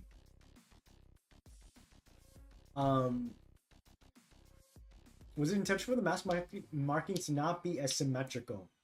That's just probably just me whiffing on an early sketch. He kind of looks like he's making the peace sign. It's weird, right? Because he's got no hands, but I guess with these, it kind of makes it. So, as someone who isn't a fan of either franchise, sounds like a dope crossover. Oh yeah, I just love Transformers. I actually like the big legs, bigger head, long legs. I like the smaller legs, but big legs work. Legs are the main focus. Pull. Bigger legs are cuter to me. Better for him to dance with. I can't tell why you asked me to make a decision about it. Why are you doing this to me? I think I'm thinking monocryptic. How do you decide to do your lighting your work? Like, where do you put shine? Well, again, as of right now, this is incredibly early sketch, right? That's why it's not symmetrical and stuff right now. No one is going to be perfect the first time around. So, in fact, someone asked a while ago, like, oh, why don't you do lighting or shadows or something? And I thought to myself, no, I do. I just reserve it. And in this case, I'm just like, I know that I want like a jelly, like larvae kind of like feel. So I'm going to just kind of put like this overcast type of thing, right? Just to like insinuate the texture. Otherwise, like, you have to study and know you know, shadows the way you would need to learn colors. Like color is its own skill set too. People think like, oh, you just color what looks good or something, but it's like, no, no, no, no, no, no, no. Color invokes things. A lot of people, when they do still lives, they don't look. They're not really looking. They're just seeing something, and they just draw it, right? I've mentioned it happens all the time. When people draw eyes, if they're drawing somebody, they just draw like this. And that's inaccurate. No eye looks like that, right? My left eye might be more crooked than the right eye. So let's like let's take a look, right? And like really, not everyone's eye shape is exactly the same. Maybe there's a bit of a hook there. And in those mini moments, you can get more accurate eye versus say a symbol of an eye. Same thing with lighting. So right now I'm very much guessing, right? But if at some point I wanted to properly give, say, lighting, right? I'm going to fill in most of these things just to like quickly illustrate and teach you guys. I'm Professor Bobby after all. So let's say I filled that in. A fun way to do this, if you guys ever needed to, decide where your light source is, right? We're going to make a new layer. Opacity down to like, no, you know what? It'll be more fun this way. Let's say the light source, and I'm going to use the sun, is coming from here, right? And now, obviously, lighting is one thing, but I'm just going to do like shadows. So if the light is coming down this way, we know that the shadows, so in this case, like strong shadows underneath here, right? And then obviously the way I stylize things is one thing. I'm going to, and I probably want some light to catch the outside, right? It's not going to be entirely covered. The bottom of the feet will be covered. Again, I'm paying specific mind to the way I know the sun is coming down this way, right? I'm going to keep going like this. And like the sun could be in front of him, the sun could be behind. I guess I'm kind of doing behind. Obviously the sun's at the top, but like that's why, you know, time of day and stuff matters. Texture matters, right? Like the way that so if the sun is behind, I could largely just kind of like fill out this entire space. With the hedge space here, it's probably overcast. Now I'm gonna go into like something like multiply. And then there you go. Now it feels like, because I've kind of within reason tried to treat, you know, I defined where the source of my lighting is, right? Now say if there was like some other kind of light on the side, that would also change things in a major kind of way, right? Like, is the light hitting here? How does the light come and hit from this side, right? Again, how does texture make a difference? So, because this is like a gelatinous kind of thing, right? Maybe it's catching and reflecting light more, right? But in reality, it wouldn't look like that. It would be more like this jelly surface, so it's like very strong, right? Whereas over here, because it's a wooden texture, I could kind of like kiss it a little bit with like some yellow. Think about what colors are being reflected, how it's being kicked from certain surfaces. Here, because I'm putting some yellow mixing with the blue, is creating this nice green, you know? So obviously it's very quick, but that should answer your question. All right, so we got all of that. Okay. So Temple Kaisen, wish me luck going to the Pokemon League. Good luck. I'm trying to remember, was your plans for a mythical troll? Yeah, probably not this one. I'm taking notes. Gotcha. Good, good, good. Would you want a darker Pokemon story? It's not necessary for me. If they want to do one, I'd be for it, but I'm not like neither here nor there, you know? Thanks for the mini shading tutorial, of course. Okay. I'm going to stretch for a little bit. Chat, give me your thoughts on this guy, this first pass. I quite like him a lot. Um, I think I could get an even more bouncy pose for this guy, you know? Um, like right now, it's not as jubilant as he could be, right? Um, yeah, this flip is not good.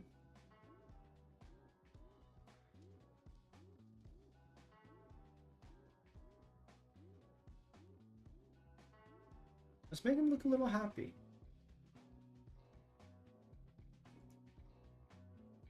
So maybe it could actually be kicked up like this in the next draft. And he's just standing like this. You know? That's the kind of stuff, once I get fresh eyes and whatnot, I can think about. So, I feel like I gotta tilt the head just a little bit.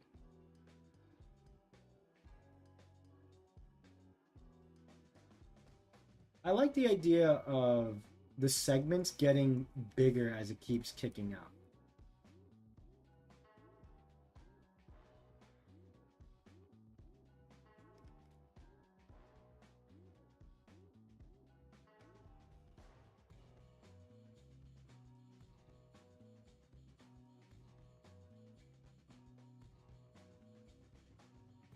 I was thinking, should I put... What if I did this? It kind of looks like a little ooh mouth. Just for design. I don't think it's necessary, but I'll just do it for now. So I'm going to just...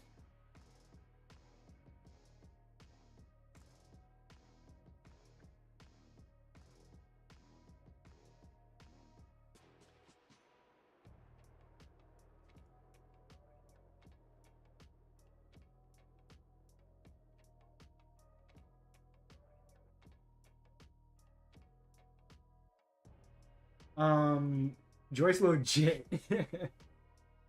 Looks awesome. He's perfect. I feel like he would be equivalent to Route 1 territory when you put him any higher. I don't think so. I don't think he's a Route 1 personally. He definitely seems like something you'd see a little later on in the world. Um, I think it should be a really fun moment when you see him, and I don't want to like have him like a throwaway, as like an early stage kind of thing.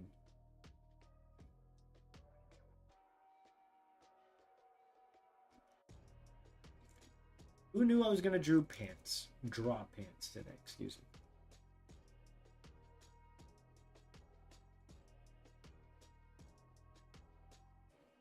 His bunny slippers, oh my fluff. I don't want to be drop kicked by this guy. It would hurt. Adorable, didn't think it was gonna work, but it has. Yeah, never ever underestimate me, chat. I'll always land the plane, kind of, mostly. Looks like a sea slug, true, very new to branch. Yeah, that's true. He's a final boss, perhaps a rare night encounter. Yeah, it could be like a semi-rare night encounter. Well, actually, I don't know if I'm gonna have day or night cycles. That also seems a lot to like program and plan. But it's a cute idea. It would make sense. He could be the introduction to a new area. Yeah, right. Him like running around. Squidward walking. Yeah. Hell yeah. All right. I love this guy. Like, it's crazy how much I love this guy. Like, it's kind of insane. Again, I'm gonna see if maybe I can give him like a more moth like base potentially.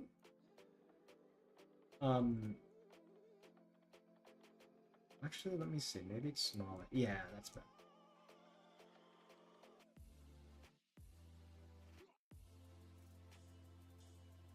Or pants for that matter, hell yeah. Would every Zotempo be found in every location, or would they be region specific? Yeah, I think it could be something like that. And then I think there's a really fun notion because there's spirits. I've been playing with weird things. Potentially making it so that like maybe some Zotempo might like depend, like, again, nothing is confirmed, so don't yell at me or be like, I hate that idea. Just, calmly tell me if it's good or not. But I like some notions, like, I want to, just like Digimon, you'd get like random evolutions. It would be crazy depending on like circumstances if a certain Zotempo evolved.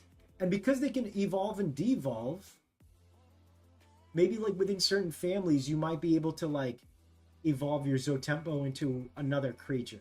And it's not necessarily the one you expected. And again, because you can evolve back and forth, what if like you had access to multiple forms, That's something I've been thinking about.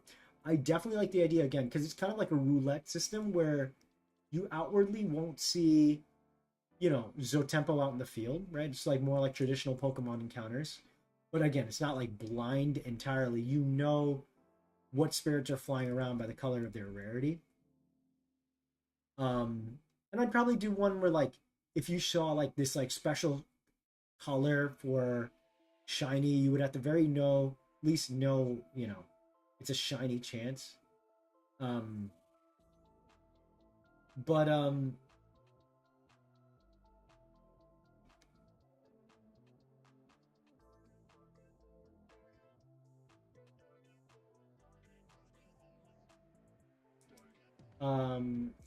yeah, so like I would say that there's definitely a chance. You know what? I don't like the ooh thingy on here. It's a little too much. These are pretty cute. I think these already kind of look like nudibranch slash moth like or bug like. It definitely feels, I guess, more nudibranch than you know.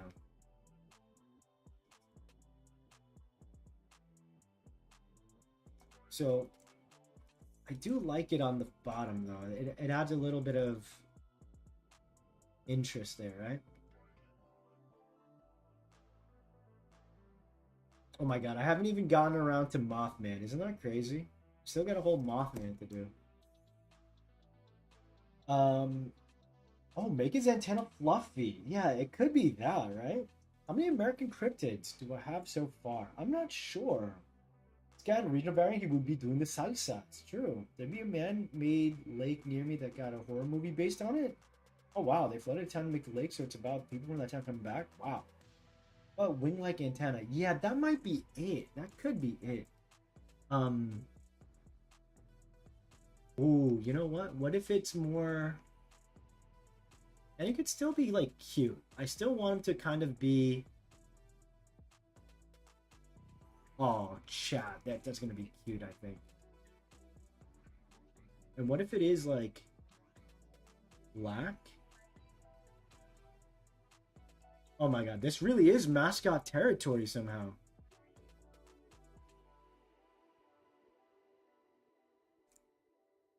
I'll mess around with it exactly.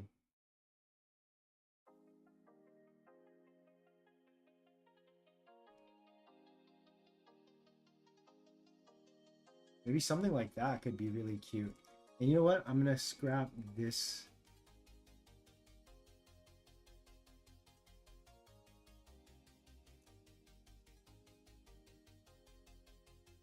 That gives him a nice menacing kind of feel, huh? And it's like two floppy bits at the top and then at the bottom as well. Let's fluffing go! Very cool. My only thing would be for the other forms to have something closely to relate to, like a variety of the Pulsemon. What is Pulsemon? This man is the best lone man. That's what I'm saying. But yeah, there's a lot of cool things. So to further answer the question, Kofi, Dingus, if you want to write these questions and stuff down for me to post in the Zotempo channel, go ahead, please and thank you.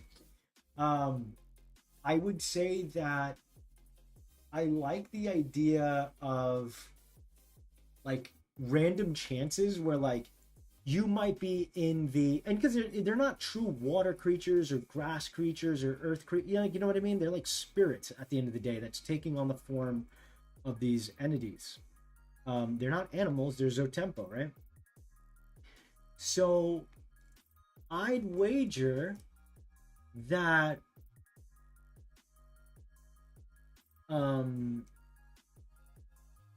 I would wager that it'd be really cool to like have these moments where spirits, show up where they're not supposed to. So what if, you're in the icy mountains and then like this fire giant Zotempo shows up, like as a random kind of encounter, just pure random encounter, right? Not like scripted. I think that would be really cool and like, avoid that fatigue, like say in like a Pokemon game or other games where like, you keep running into Zubats all the time. It'd be cool if like randomly instead of a Zubat, you wouldn't be able to do that because in Pokemon, and that's the cool thing about Pokemon, like they fit in their ecological niches, right? But in Zotempo, because they're all spirits, they can very, very well have chances to randomly appear elsewhere. And I think that is a pretty cool idea. Pulsemon's my favorite Digimon to be released in recent years. He really leaned into the branch Evos. Pulsemon's Digimon has a variety of different evolution lines based on the idea of the exercise. Oh, interesting. I guess pulse like your heartbeat and stuff. This really would be a good plush. Okay, so now that this is here, I'm gonna try a version where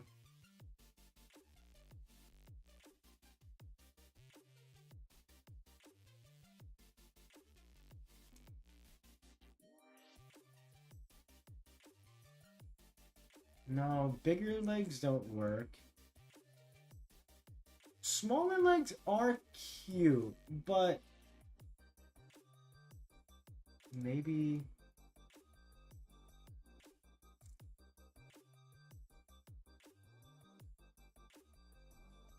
foreshortening perspective.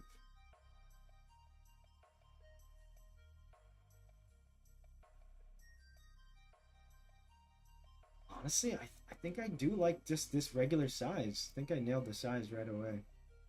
The flip grew on me.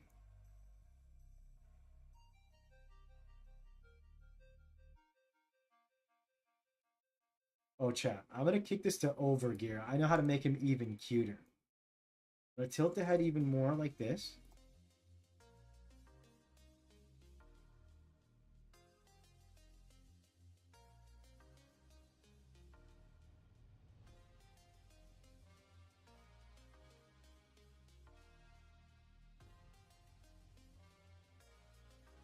And then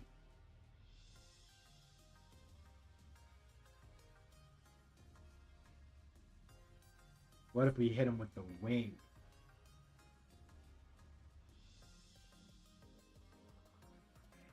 There.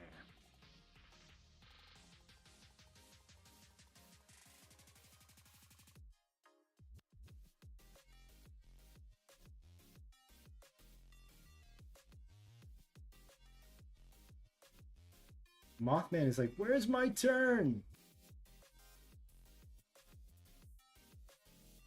I think Mothman's a little angry that he's not getting the love. It's alright, Mothman. It's coming. It's Moth Boy. Bonnie would love the show Secret Saturdays. I haven't heard of it. I don't really know what it is. I don't like mass distortions from Legends Arceus. Yeah, kind of. Yeah, kind of like that. Yeah. Bonnie, can you flip a bunch quickly so it looks like he's dancing? It's Moth Boy. I need to see him dance. Now he's really dancing. Plumdrake, the Dust Bunny, and this little guy all gotta fight to be Tempo's mascot. I know, right? The charm, the charisma. We draw in pants.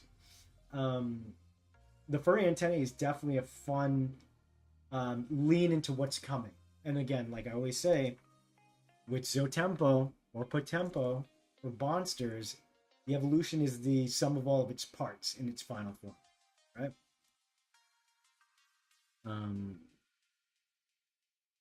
So it is incredibly hot in my room. But frankly, I don't know why.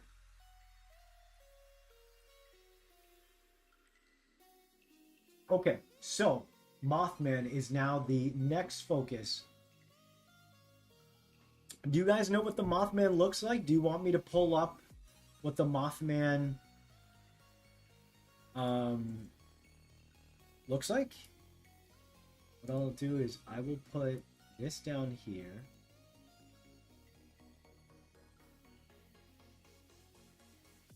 Shimmy on the inside, he's such a perfect little happy boy. I really do love him. He's great. Why don't all three as mascot? Who says? Well, here's the thing. I don't get to choose. The fans choose, right? Like the people. For example, Pokemon, they designed Clefairy to sort of be a mascot. And you know, don't get me wrong, right? Clefairy's very cute, adorable. You know, it's got that fit. But Pikachu ended up becoming a popular mascot. Did they ever expect Charizard to be as popular as they did? Maybe, but not to the extent. Greninja is almost a pseudo mascot in the modern day, right? With as popular as it is, they probably had no idea that Greninja would have gone to that level. So I could, in my heart of hearts, be like, oh, I want to have this guy be the mascot, that guy be the mascot. But it doesn't really, you know, after a while, the will of the people. And that's kind of the cool thing about a lot of this stuff. The will of the people speaks volumes, right? Like if I were to say, I want to make these guys 3 mascots, I could, but what does that even really mean, right?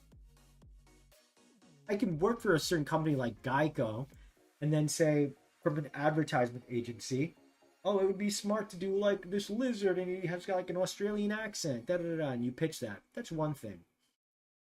If I were to say do plushies of the Dust Bunny, Plundrake, and this guy, whoever sells the most is the character that'd be getting more merch, you know? So the people would kind of decide, and that's the beautiful part of it, right? People can latch onto anything for any reason. And a lot of the times it's always, that's why like when companies try and make you know,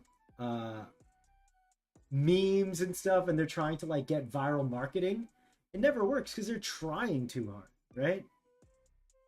So in the same vein, like if you're trying to choose a name and I'm sitting here, oh, should it be this, should it be that, I don't need to choose now. It'll come to me, right? In the same way that like certain things are found, right?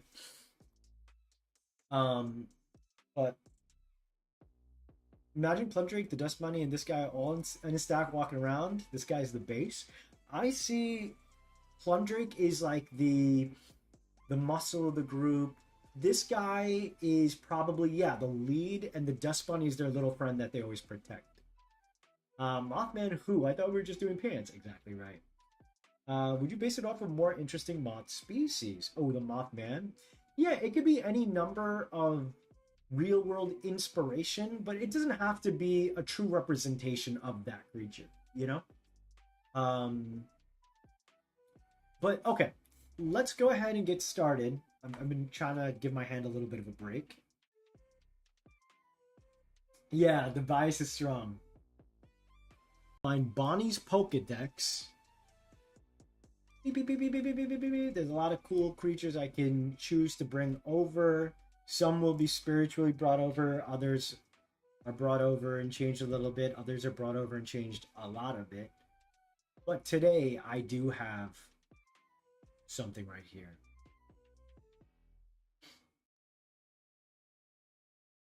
And his name is this guy, Repolar. So when I look at this guy, I get strong Mothman vibes. Agree or disagree? Now, part of me is like, Bon, you can kind of bring him over largely the same, and you know, I think people would really like that. But in the spirit of, you know, redesigning, I created that as like a Ben 10 kind of alien. But pretty much have an idea of how to like bring the vibes of this cool design over, right? Let's go ahead and get started. So I'm gonna also pull up the Mothman. It's gonna be funny. I don't think I need as much time spending to make a pair of pants, you know, like a thing. So they're like Mothman's. Like here's a statue of the Mothman that I can use as a reference, right? Which is like straight up kind of a Mothman. Like it's very humanoid. He's got the legs. He's got a 6-pack apparently, an 8-pack even. Um, but let's go ahead, bring this down here, and oh, here's one. This art is by Suveridian on DeviantArt, and I'm just using it here to like depict like the general kind of depiction that you see Mothman. He's usually got these like large kind of wings, almost like an archangel kind of wings on his back. Um, I think I want to kind of get that like barn owl slash humanoid kind of vibe, you know? Um, and again, I think Big Chiling is like a very good reference point. Um, Maybe there's something to focus on the mysterious aspect. Yes, yes and no, right? Because like you want to still make it a creature that looks like it could be your friend. It's not like this is like Elden Ring or some other kind of thing where like it exists for you to fight it and slay it and be scared of it. At the end of the day, they should still be kind of like your friends, right? So I do like the idea. I'm gonna pull up some references here. Um, and I basically want to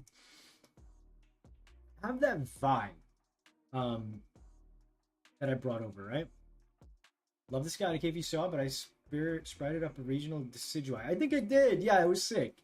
Mothman, this Mothman, you have to stick with it. What was your typing? Like, it was still bright coloration. This one, I'm going to lean naturally very dark and whatnot. And, I might still very well bring over certain parts of my Bing Chiling design, which, utilize, like, very Mothman kind of vibes, right? So I kind of like bringing over the same kind of antennae from before, maybe having like he could have like some sort of like, again, not maybe a true hoodie, but maybe it comes down like this. You can't really see its face, kind of like from Bing Chiling. I really like that. Repolar, I gotta say. And I kind of like a version. I do love the ruffled kind of feather kind of thingy. Not feather, but like always love how that look on like all the Mothman depictions. So if I do something like that, Deathhead's Deathhead's mother. I will look that up. Deathhead's Hawkmoth. What a name. Yeah, this coloration won't work. It does feel dangerous with the yellow, but I'm gonna stick with the very like clear cut purples, reds, blacks, navy blues. Um, let's look up unique types of moth. In case we see something cool. My dude was grass bug. That makes sense. That actually makes sense. Based on the Mothman a few million years ago.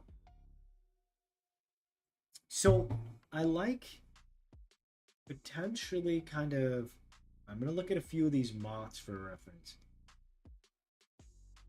Going like this. I could do a thing where there's these moths with like these hooks. I wonder if I can kind of use that as like kind of like coattails. I'm gonna bring out its body like this.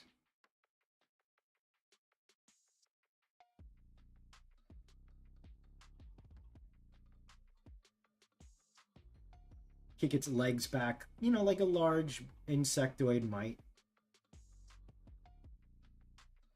I do want to bring its head down a little bit. Some owl motifs as Dragonfly. Damn it, you're making me say dragonfly. Welcome in, welcome in. Yeah, honestly, owl motifs make sense, right? Like the barn owl is like constantly um seen as kind of um point of inspiration for this design. Cercopia moth. Let's look him up. Cercopia moth. Oh, it's like a regular guy, right? I feel like I seen him. Oh no, never mind. He looks really cool. Chat, I'll share this guy. He looks sick. The colors look a little closer to what I might look for. Beautiful. Black, red, oranges. Now, again, this is very much a fantasy version, so I'm not trying to do like a one-for-one type of thing, right? Fur coat for the moth? Yeah, pretty much, right? Okay, let me go ahead and start figuring this out. Gotta be going. Neighborhood celebration. Okay, enjoy. Take care, take care. Okay. So in that case, maybe the face is kind of obscured by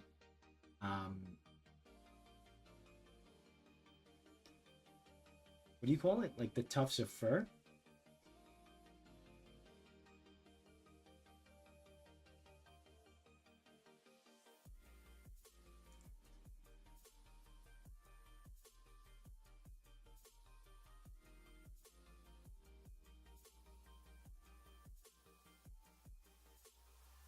And then I'll probably do like a purple.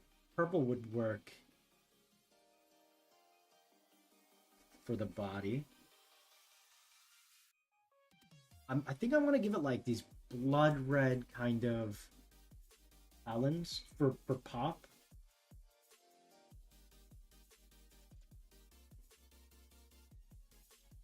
It could be really cool to give him like blood red wings.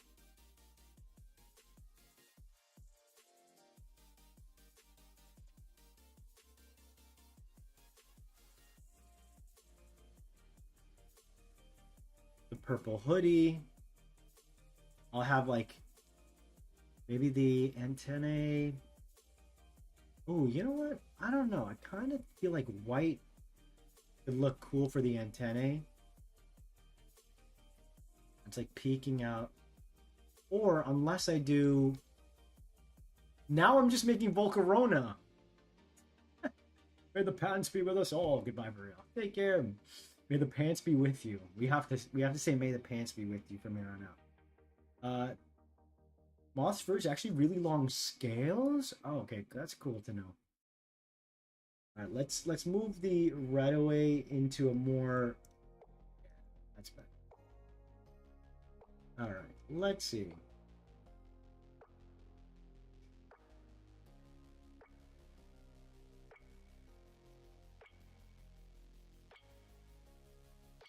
You know what? Part of me don't want to give him arms. I think it looks kind of terrifying if he's flying and he's like using his legs to kind of like kick and attack you. Right? We do a tan color for the sort of alien in a trench coat. Oh, that's cute. Antimorphized Volcarona? Definitely not. We don't want. May the pants be with you and with your femurs. Let's do, yeah, okay, let's do, how do I make moth wings? You know what? I'll do it like I did with Big Chilling's wings. I'll like add the splits in.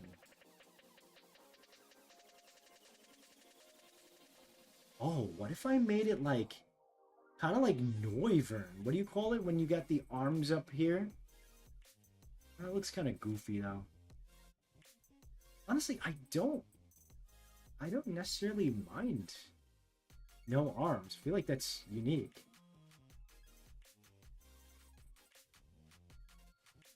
He does have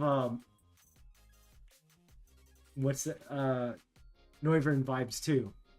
He looks cool without the arms, right? That's what I'm thinking. A moth wyvern, yeah, right? No arms would be unique. Fun fact, only gets the red and orange color scheme. Damn it. Yeah, I'm very much getting Volcarona vibes. So let's do this. Um, okay, let's see. We can't have the white. It could be, you know what? It could be like, oh, it could be brown, and then it leans kind of like bat and like vampire, which I'm not against. Again, I'm with a lot of my designs. It's not like I'm trying to recreate entirely the cryptid or mythology. I'm like trying to do my own take on it.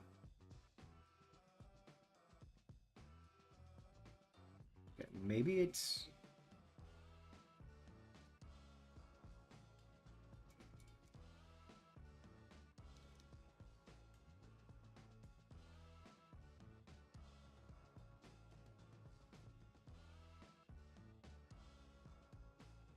I'm gonna have like pitch black in the face. And I gotta give him eyes. Does look funny with them though. Honestly, it could just be black and just be part of the costume. Not costume, you know what I mean.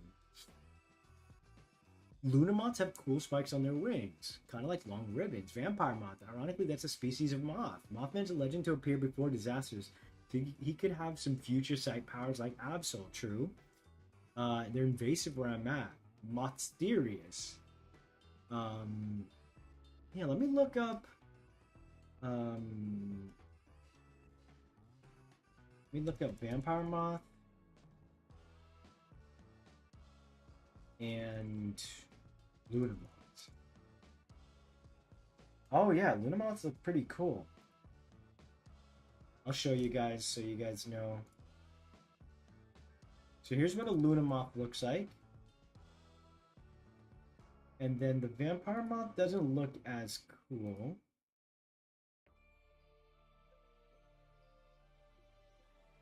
But they do have a proboscis, I believe, that, you know, they drink blood. So that, you know what? There could be a cool convergent buzzwole or something. Instead of a mosquito, it's a vampire moth. That could be a fun convergent for next month potentially.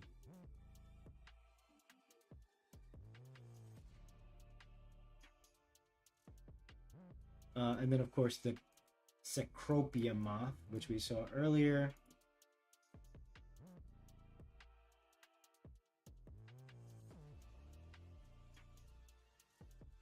Eye debacle. Hey, I'm blind in real life, so maybe there's an agenda. The agenda is real. Let's go ahead and do free transform.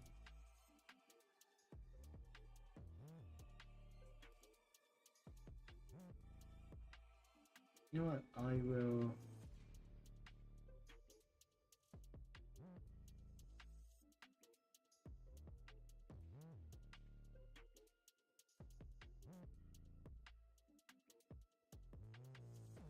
All right, let's make this guy cool now. He looks kind of lame as of right now. Yeah, I really do like.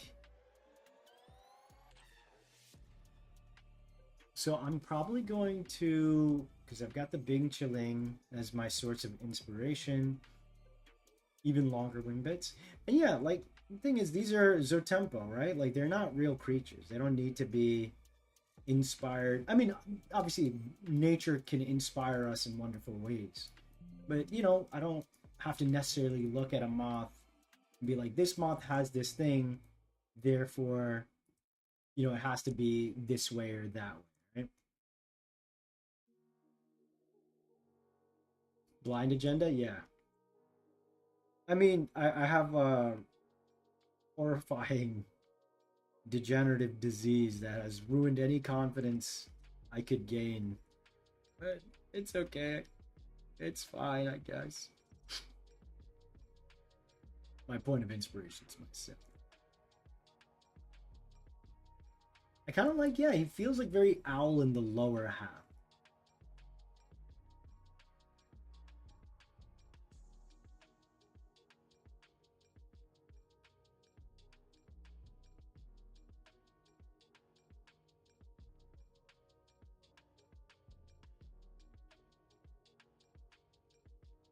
know what? I wasn't sure if I was going to like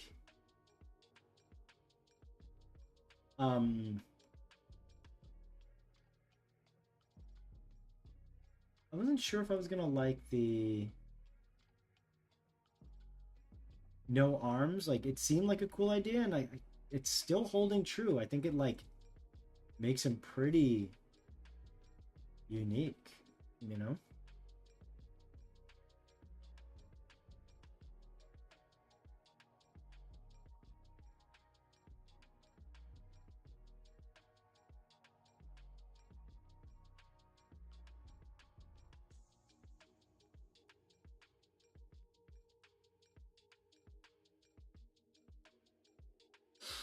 Big fans of talents? Nice. Bonnie, how'd you get into Pokemon? It was, you know, what was really popular when I was growing up. And you know, it like became this big phenomenon, you know, and it just never kind of slowed down. And to this day, like, you know, I feel like it's pretty cool to watch how far it's come, and that like, you know, yeah, as we grow older, you know, we're like, maybe we don't watch our Saturday morning shows anymore or whatever. But like, what it means to be like a nerd and have our interests and stuff. It's cool that like Pokemon and all this other nerdy stuff that I'm into is still valid, you know? I'm gonna see if I can get a cool design for the wings. Part of me wants to do like a motif with um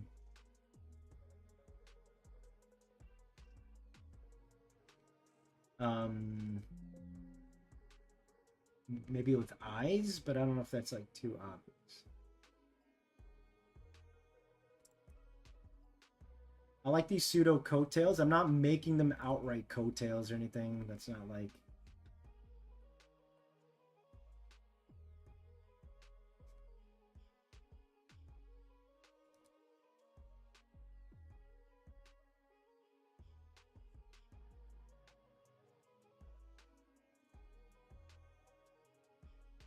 Ooh, what if I had the leg come back like this?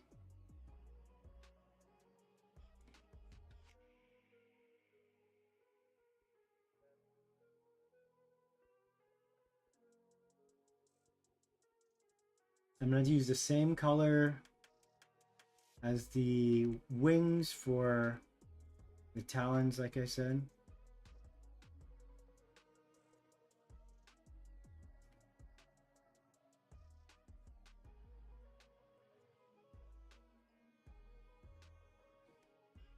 And as you can see, I'm designing something that is clearly the Mothman, but like I don't have to like follow all that stuff to a T.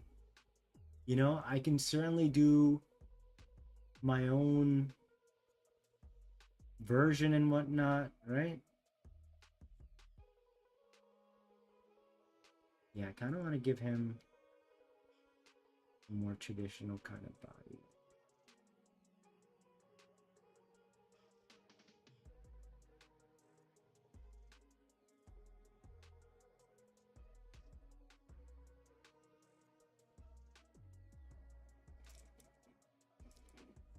There's a lot of room for what I could do for um the wings.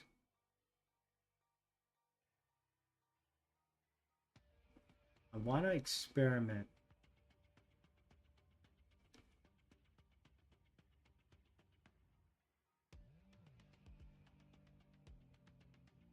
I don't want it to be like too much, you know? Pterodactyl type wing structure. Um, and not for a starter, it would definitely, it's going on my team. Maybe add a bit of white to the wings like stars, because moths normally have eye patterns on their wings. Mothmania is looking epic. Mothmare. Now, like, Mothmare is such a good name for something.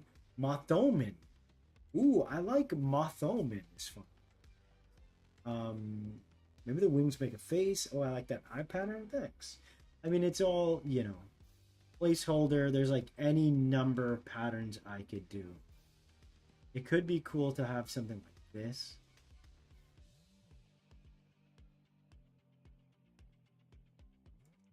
Let's have that come down like this.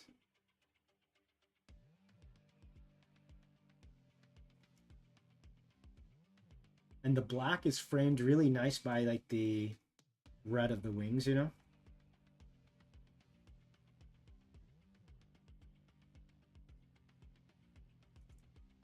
Now, I don't know if this is its default pose. It's likely not. But, you know, I'm just trying to find the design.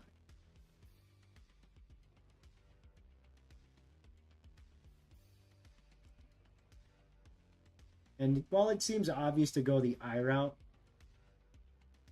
I don't hate it. So we'll see if it stays.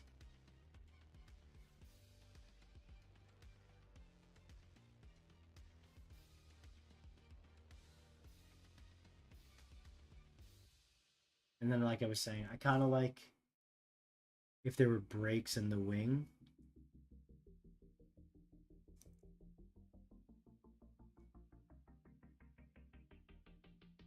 Just makes him look a little more aggressive.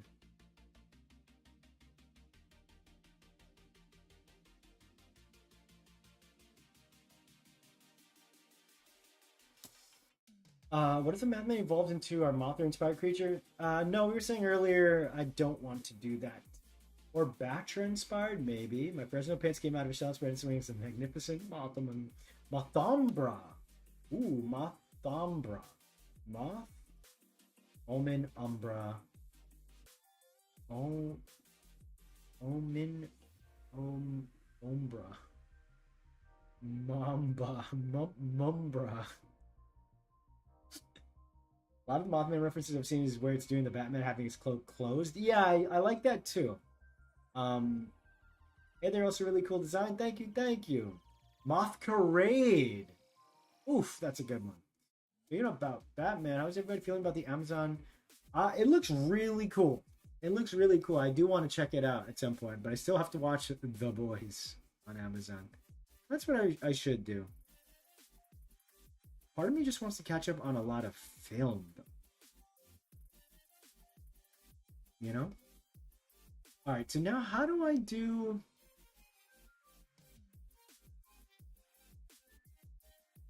I want this guy to have what looks like a hood. But I don't know how...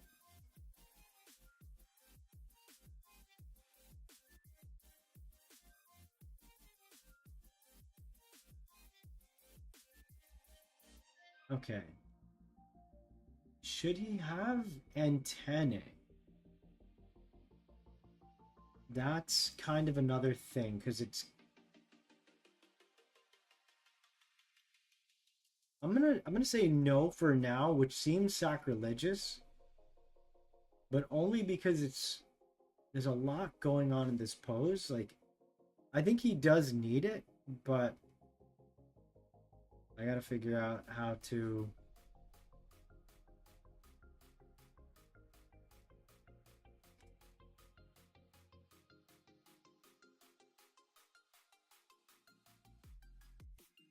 Okay.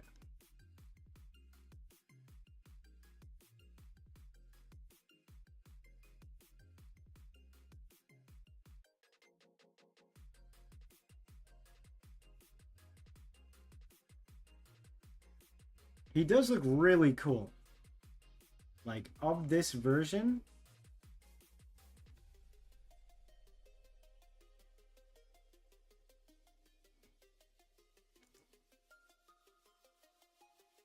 But his cloak does get lost. Hmm.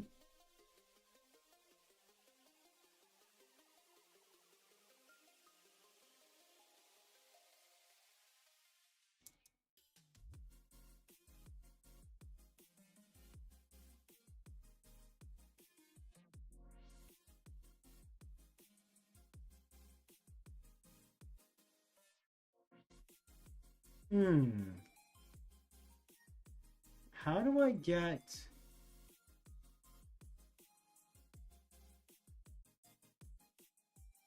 We have the fur.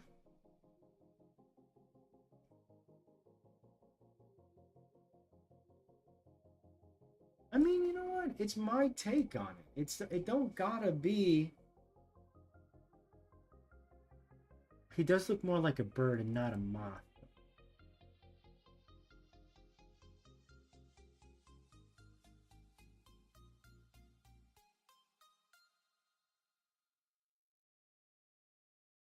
You're doing a JoJo photo shoot. Pose. He could be posed in flight. He could be. I think having antennas links it more with its Prevo. Absolutely. Because Bruce Timm is working on it. Yeah, the vibe is very similar, right? Owl Menace. I like aspects of it, but I don't like that Alfred isn't his lanky self. Overweight Alfred. I gotta see it. I like when they go out of their comfort zone, change things up. Actually, I want to see that.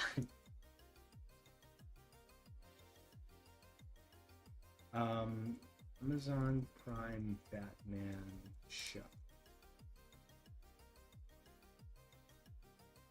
New show.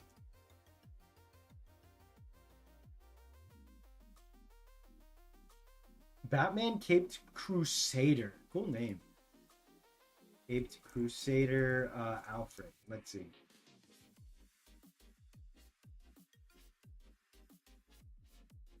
Oh, it's leaked? I don't know if I want to see any spoiler.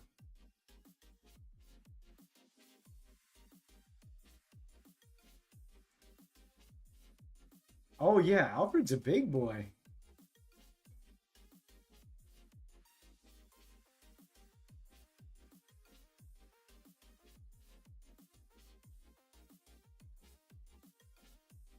I like the cow with the devil horns kind of.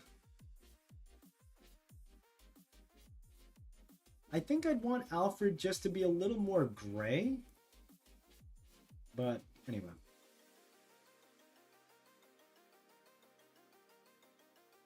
Okay, my hand is killing me. It's an Owlman now. It's a Mothman. Owlman. Well, yeah. Owl. So it probably should be. Owl. Oh, I see what you're saying. Owl. Do not like it, as you can tell. All right. How do I guess he does need antennae. Maybe it does have to be.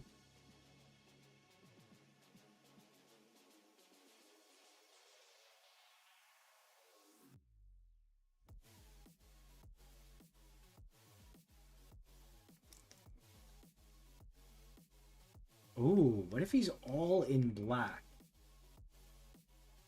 And just... Oh, okay, wait. Yeah. And I kind of want to do a thing where maybe there's like red streaks in here to break it up. And then...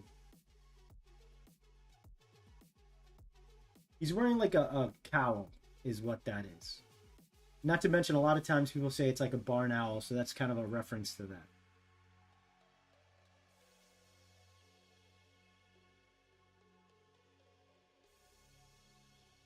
He does look very bird-like, which I don't hate.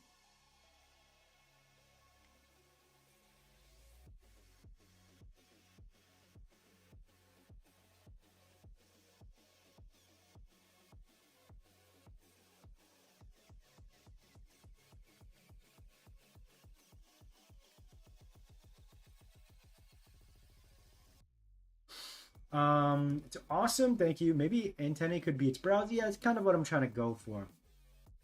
He's hacking cool. Good. Maybe he could have like really lanky legs because of its Prevo. Oh, that's true. That is true. He could have longer legs. It would make him, you know what? It would make him a little more interesting. And we did work on Bigfoot yesterday with his massive legs. So it don't gotta be like that. But I do like the more black wings. I think that is good.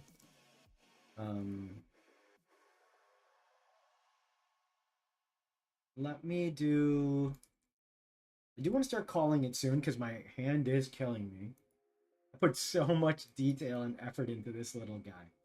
Let's see It could be very, you know what? It could be very unsettling to see a Mothman with like really humanoid legs. Like just really lead him into the cryptid, you know? So let's see. And you know, especially if he doesn't have um what do you call it? Arms.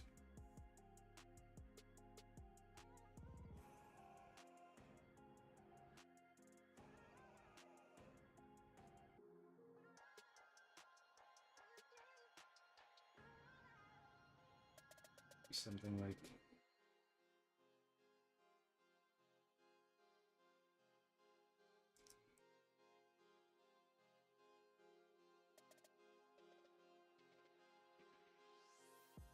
Bro is the Batman.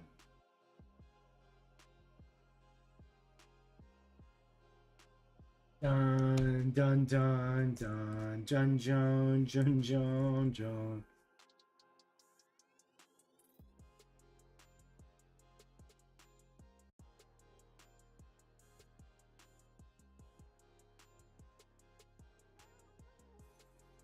Sorry if I'm not chatting that much. I'm like hard focusing.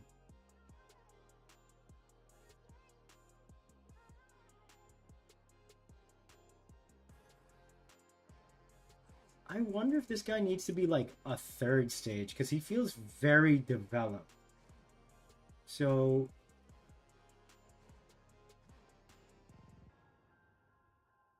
but this is just either way, it's just a concept.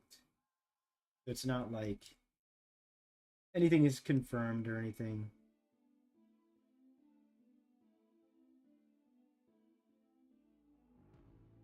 He looks like a kaiju guy. It's 9/11. From a silly dancer guy to a Shadow the Hedgehog who's a moth. That's fire.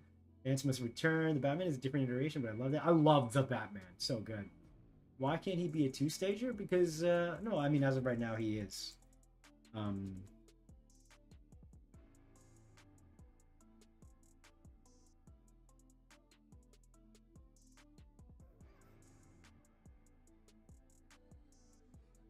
but he feels very developed for a two-stage, which is what's kind of like throwing me off. So I might have to.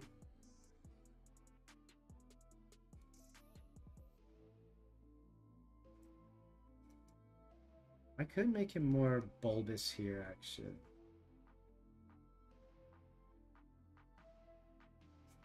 Nah, that's more like Bigfoot's body shape.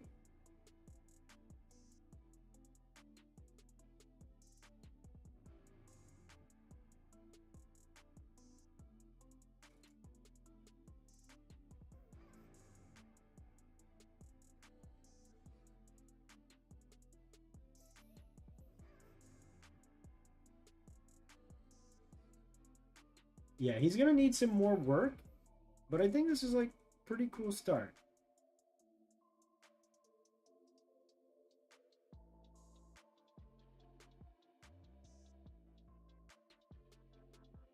He does feel very much like a vampire, which I mean, like, also tracks for Mothman, right? It's not like it's out of the ordinary, you know?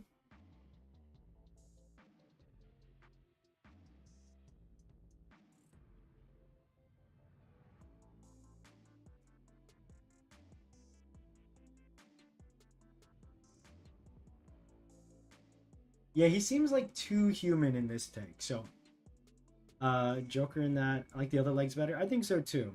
It's very Gothian. I'm here for it. Yeah, I kind of lost it feeling like he looks like a character now and not a creature. So while it looks really cool, and I could probably add him to like my Sentai story I'm writing, um, yeah, he's losing kind of the monster vibe.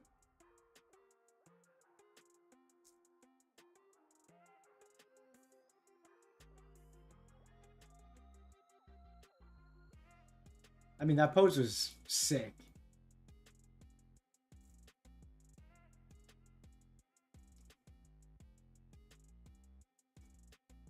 And it could be like proportion and stuff. There's like a lot of things I can still work on, you know? Um,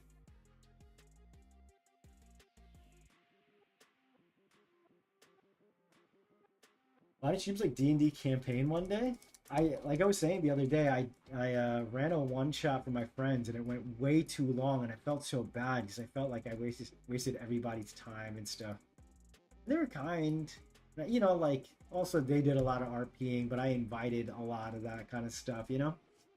Um, so you know, it is what it is.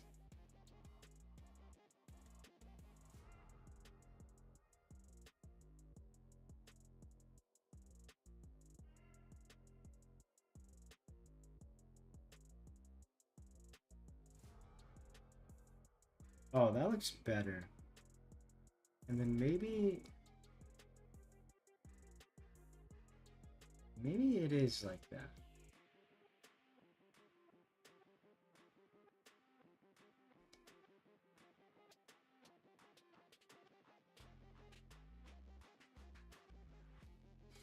Half bat, half moth. Best dancer you'll ever see.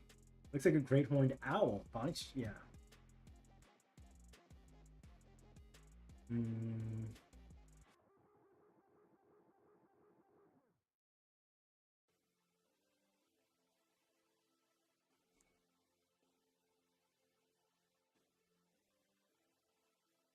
part of me thinks it could be cool to add like wings like this and like really lean into the teeth kind of thing.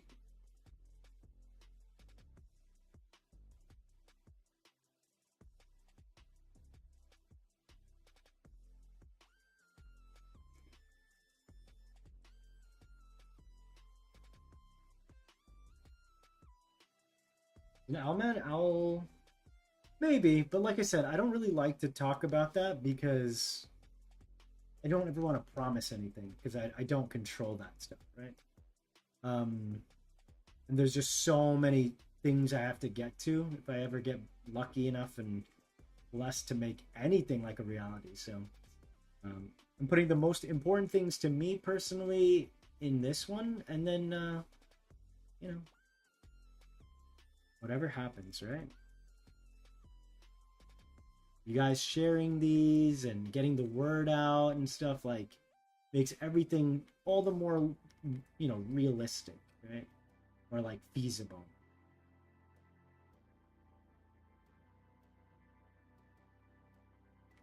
Maybe I could give it.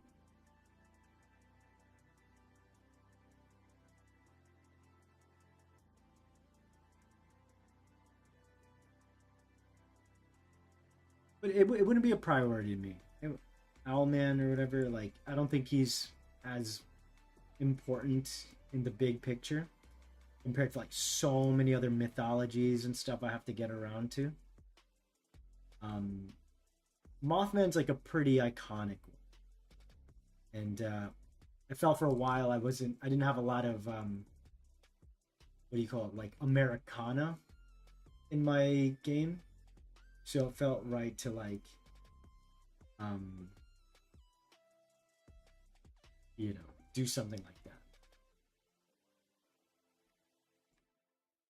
Maybe maybe it's purple. Yeah, there's a little more bounce there.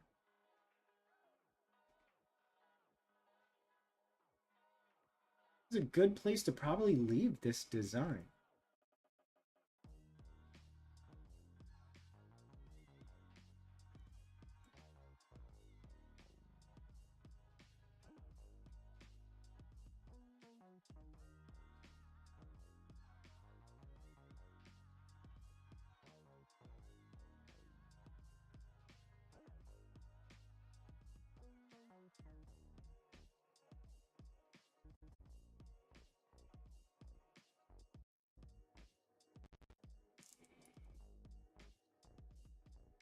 Okay.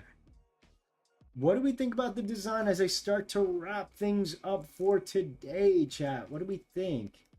I had an idea of what he was gonna be, but yeah, I didn't expect this per se, and I'm very pleased with this first draft.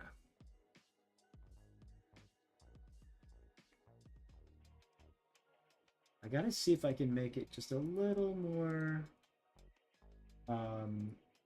symmetrical. Like the wings will be a very important. You know what? I'm gonna get rid of the bat kind of thing and just.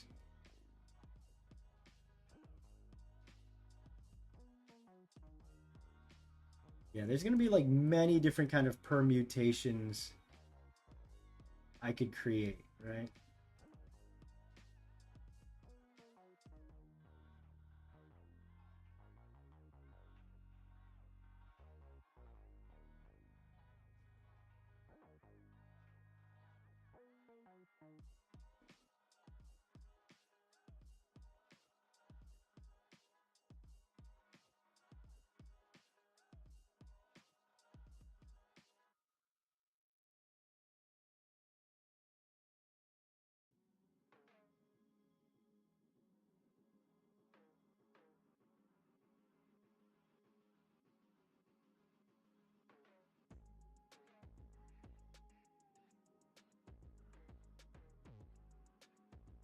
Damn, I'm really like focused. Normally I'm chatting, keeping up with stream, but I am like, all right, let's say like that's a very strong start, I think. Okay, let's catch up with you guys here. I just given Marvin the Martian. With all the time and effort you're putting this, I guarantee this will become a thing. I hope so. This is my top 5. Cloak Crawler. Oh, I do like Cloak Crawler. MOTHMAN. Looks badass. Stretch. Thank you, Danny. I didn't stretch. This guy's 100% gonna be mine. I like this tempo. Thank you. Yo, Danny, Pete this little guy. What do you think? Everyone loves him. Opinion on pants. This guy slacks up. He doesn't only count him not having hands. But pants from the pair of pants to a fur coat.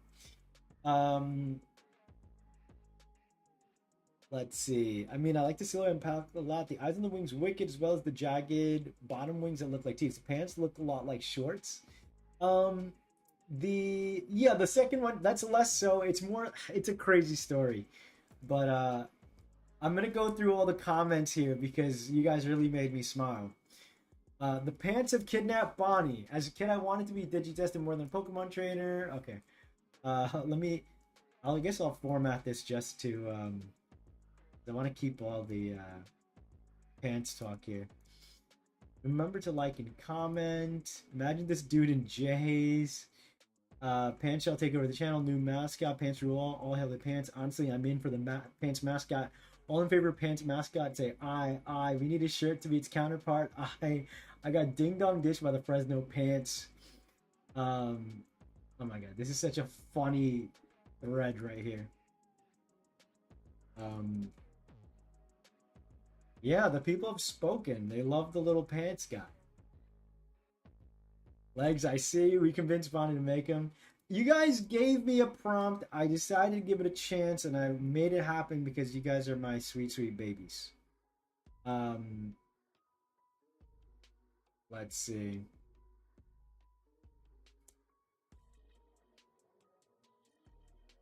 All right.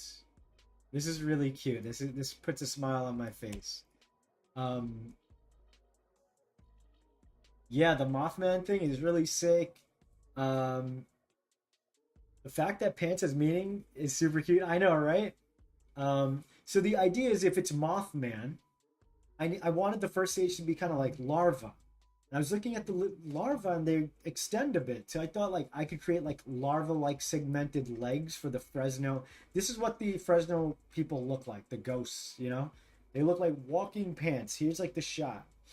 First thing I saw the look at, I was like, yo, is that the pants crawler? Really? That's awesome. So it's a bit of a funny stretch, but it kind of works. I might remove the little horns, antennae slash things, because it's not like they're true like larvae. It does add a lot of personality, but it does remind me of nudie branches more. Yeah, it's a little mental, but it's supposed to be like there's supposed to be the segmentation of like larvae, with the bunny ears looking like, you know. So in the next stream, what shall be the next Zotempo? So since tomorrow is July 4th, I am going to take tomorrow off.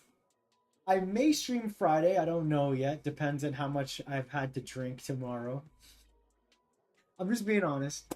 Um, what are those? Those are, yeah, these are in 2006 there was some video footage and they look like these pants crawlers and they took the internet by storm, and then this is some fan art. So we decided to for another cryptid to be the base form for the Mothman, which is a cryptid. Little fluff balls on his toes? Yeah, that's true. That could be cute as well. You know what? If anything, maybe I'll get rid of th- this stuff here and keep it all black. Or it could be red ears potentially. I don't know. We'll see. Eat your pussy and chug a sody pop. It's true. Um, Fresno Nightcrawler. Um, Successful and fun night. You guys got to see. Oh, Danny, I'll show you this as I close this up. My hands are killing me because I was like non-stop drawing. But we have. I really think the logo will be something like this. I think there's something really inspired by this. As much as I like this and what it brought to the table, evolving the previous kind of exploration I had. Um, I really, really like um, the evolution. Um, and then, yeah, more and more pushing into the camera kind of stuff and using an album to capture all these cryptid spirit like entities that roam the world. I think only I got maybe one stretch out of chat. Actually, even then, I think I reminded myself. We need you, Danny. Wait, those guys are amazing. I've used those in the game. Thank you, Celtic. Um, Me too. There's a lot of cool ideas in here. Um, we have failed. It's okay. You're still my sweet baby children. Um, but yeah, there's some really cool ideas in here. I'm gonna keep spending some time and figuring out the capture devices. We'll see if this works or not. Um, I do want to do more character exploration tonight, so I might do that. And I'll probably clean this up as well. So, feels fresh and fun. Good. I remember nothing. I can't be trusted to remind anyone of anything. That's me. That's also me. But okay, cool. So tempo underway. Development continues. Art development, that is. Um, but yeah, I'm very, very pleased with today's designs. I think I do have to play with proportion just a little bit. I think the next pass for this Mothman will be really insane. The first guy, I feel like I already really nailed his design down. I really like him. I can see two plushes and his little legs dangling. You may not be able to stand him up for that. You might be able to just have him seated at all. So are all the Zotempo going to be cryptid inspired? No, a lot of them are very much mythological in background. Some are modern day mythos as I treat them, like Godzilla, Cthulhu, and King Kong. The ones I've designed are all, in my opinion, modern mythology, right? So, someone needs to remind Rec to remind Bonnie. Exactly, full line of reminders. But yeah, make sure you like the stream. Thank you so much for your time, guys. It's 2 hours 59 minutes, a minute away from 9:30 p.m. my time, and then 3 hours streaming. As to finally answer Draco's question, the next Zotempo design, I wanted to kind of keep it a surprise, but there'll be heavy hitter ones. Let's just say it won't be next week because I do want to do environment art next week. Environment is something I've neglected. So I'm going to design, take another look at the world map. I'm going to, kind of like develop the look feel of the player character starting village.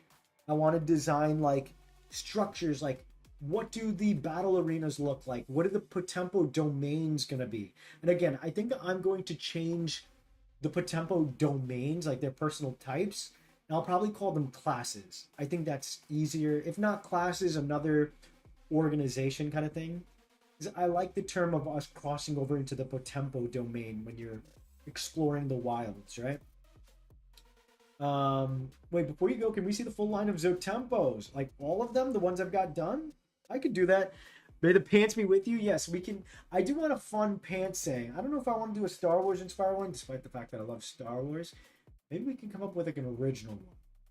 But the Potempo Compendium, or the Zotempo, maybe the Zotemptome. Let's add these guys to the batch.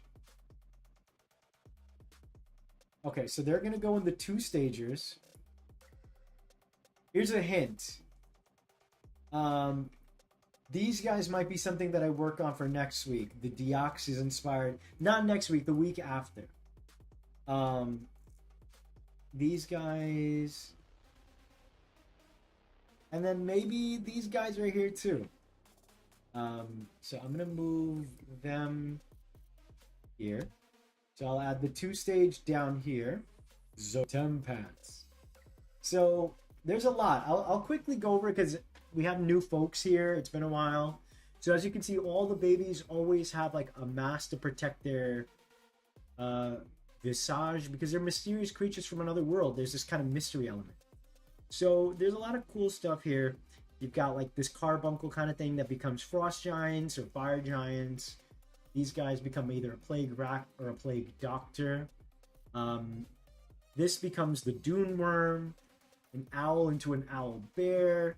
I'm going to design a little mosquito creature that evolves into, and I'm treating the mythology of dinosaurs, right? So here's like a terror bird kind of thing. The Siberian unicorn evolves into this Indian, basically it's what Indians and Asiatic and Middle Eastern people thought the unicorn to be, which was a rhino. This is another Indian-inspired creature called Matsaya. My take on it. Wanaguchi into another Indian concept, the Makara. The traditional turnip jack-o'-lantern becomes Scarecrow. An abominable snowman becomes Jack Frost. The traditional, you can't go wrong with the D&D style, like, what do you call it? Not the ooze, the jelly. He eats everything. But yeah, there's a whole compendium of creatures that slowly but surely, the hippocampus thingy becoming like Loch Ness monster in one half, and then another kelpie. Over here you have, what do I have here? It's a manatee, but was this based on anything? It becomes a mermaid. This one's a fun line. The Nue from Japanese mythology becomes a Sun Wukong inspired creature, or the Rakshasa from Hindu mythology. Cordyceps, Last of Us inspired from like the red cap, which is a European kind of folklore. I may cut this for a part 2, or I might still change up his design. It's supposed to be like fairy circle, but I'm not getting fairy vibes. So this might have to be another mushroom. Here's one that's based on Tanglet. That's a placeholder. I was gonna make this one the variant to this guy, like the Chaos, like a Swamp Thing version. And then this one's kind of like an Ent. Garuda-inspired creature from Indian mythology. You have a siren / harpy kind of creature. Native American rainbow bird. I could keep going, but I put a lot of love, thought, and care into designing. Here's a little dust bunny. You'll be a character. And then, yeah, a whole bunch of 3 stages here.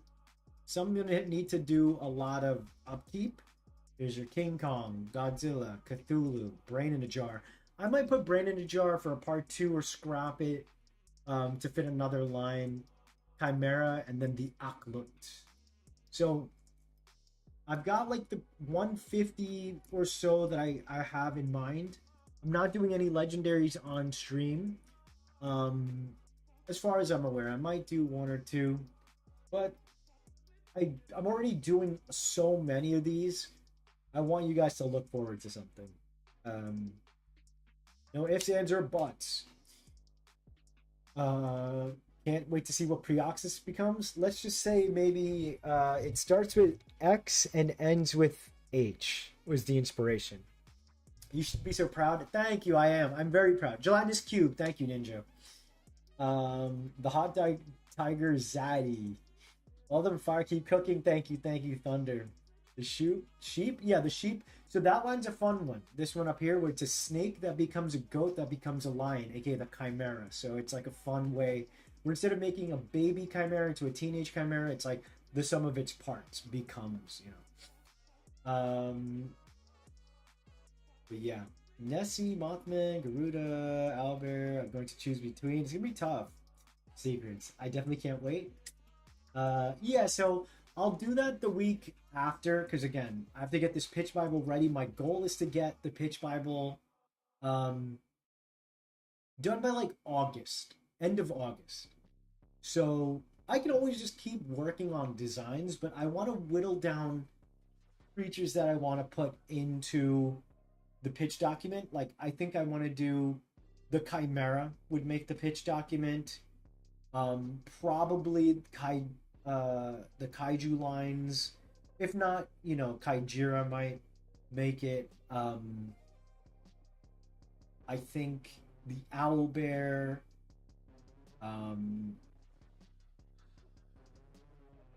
A good chunk of them represent so many different things, but like mythologies, cryptids, the stories of the world. I'm compiling that and making my twist on the designs, right? I'm telling my story of the world stories, right? And that's what mythology is at the end of the day, right?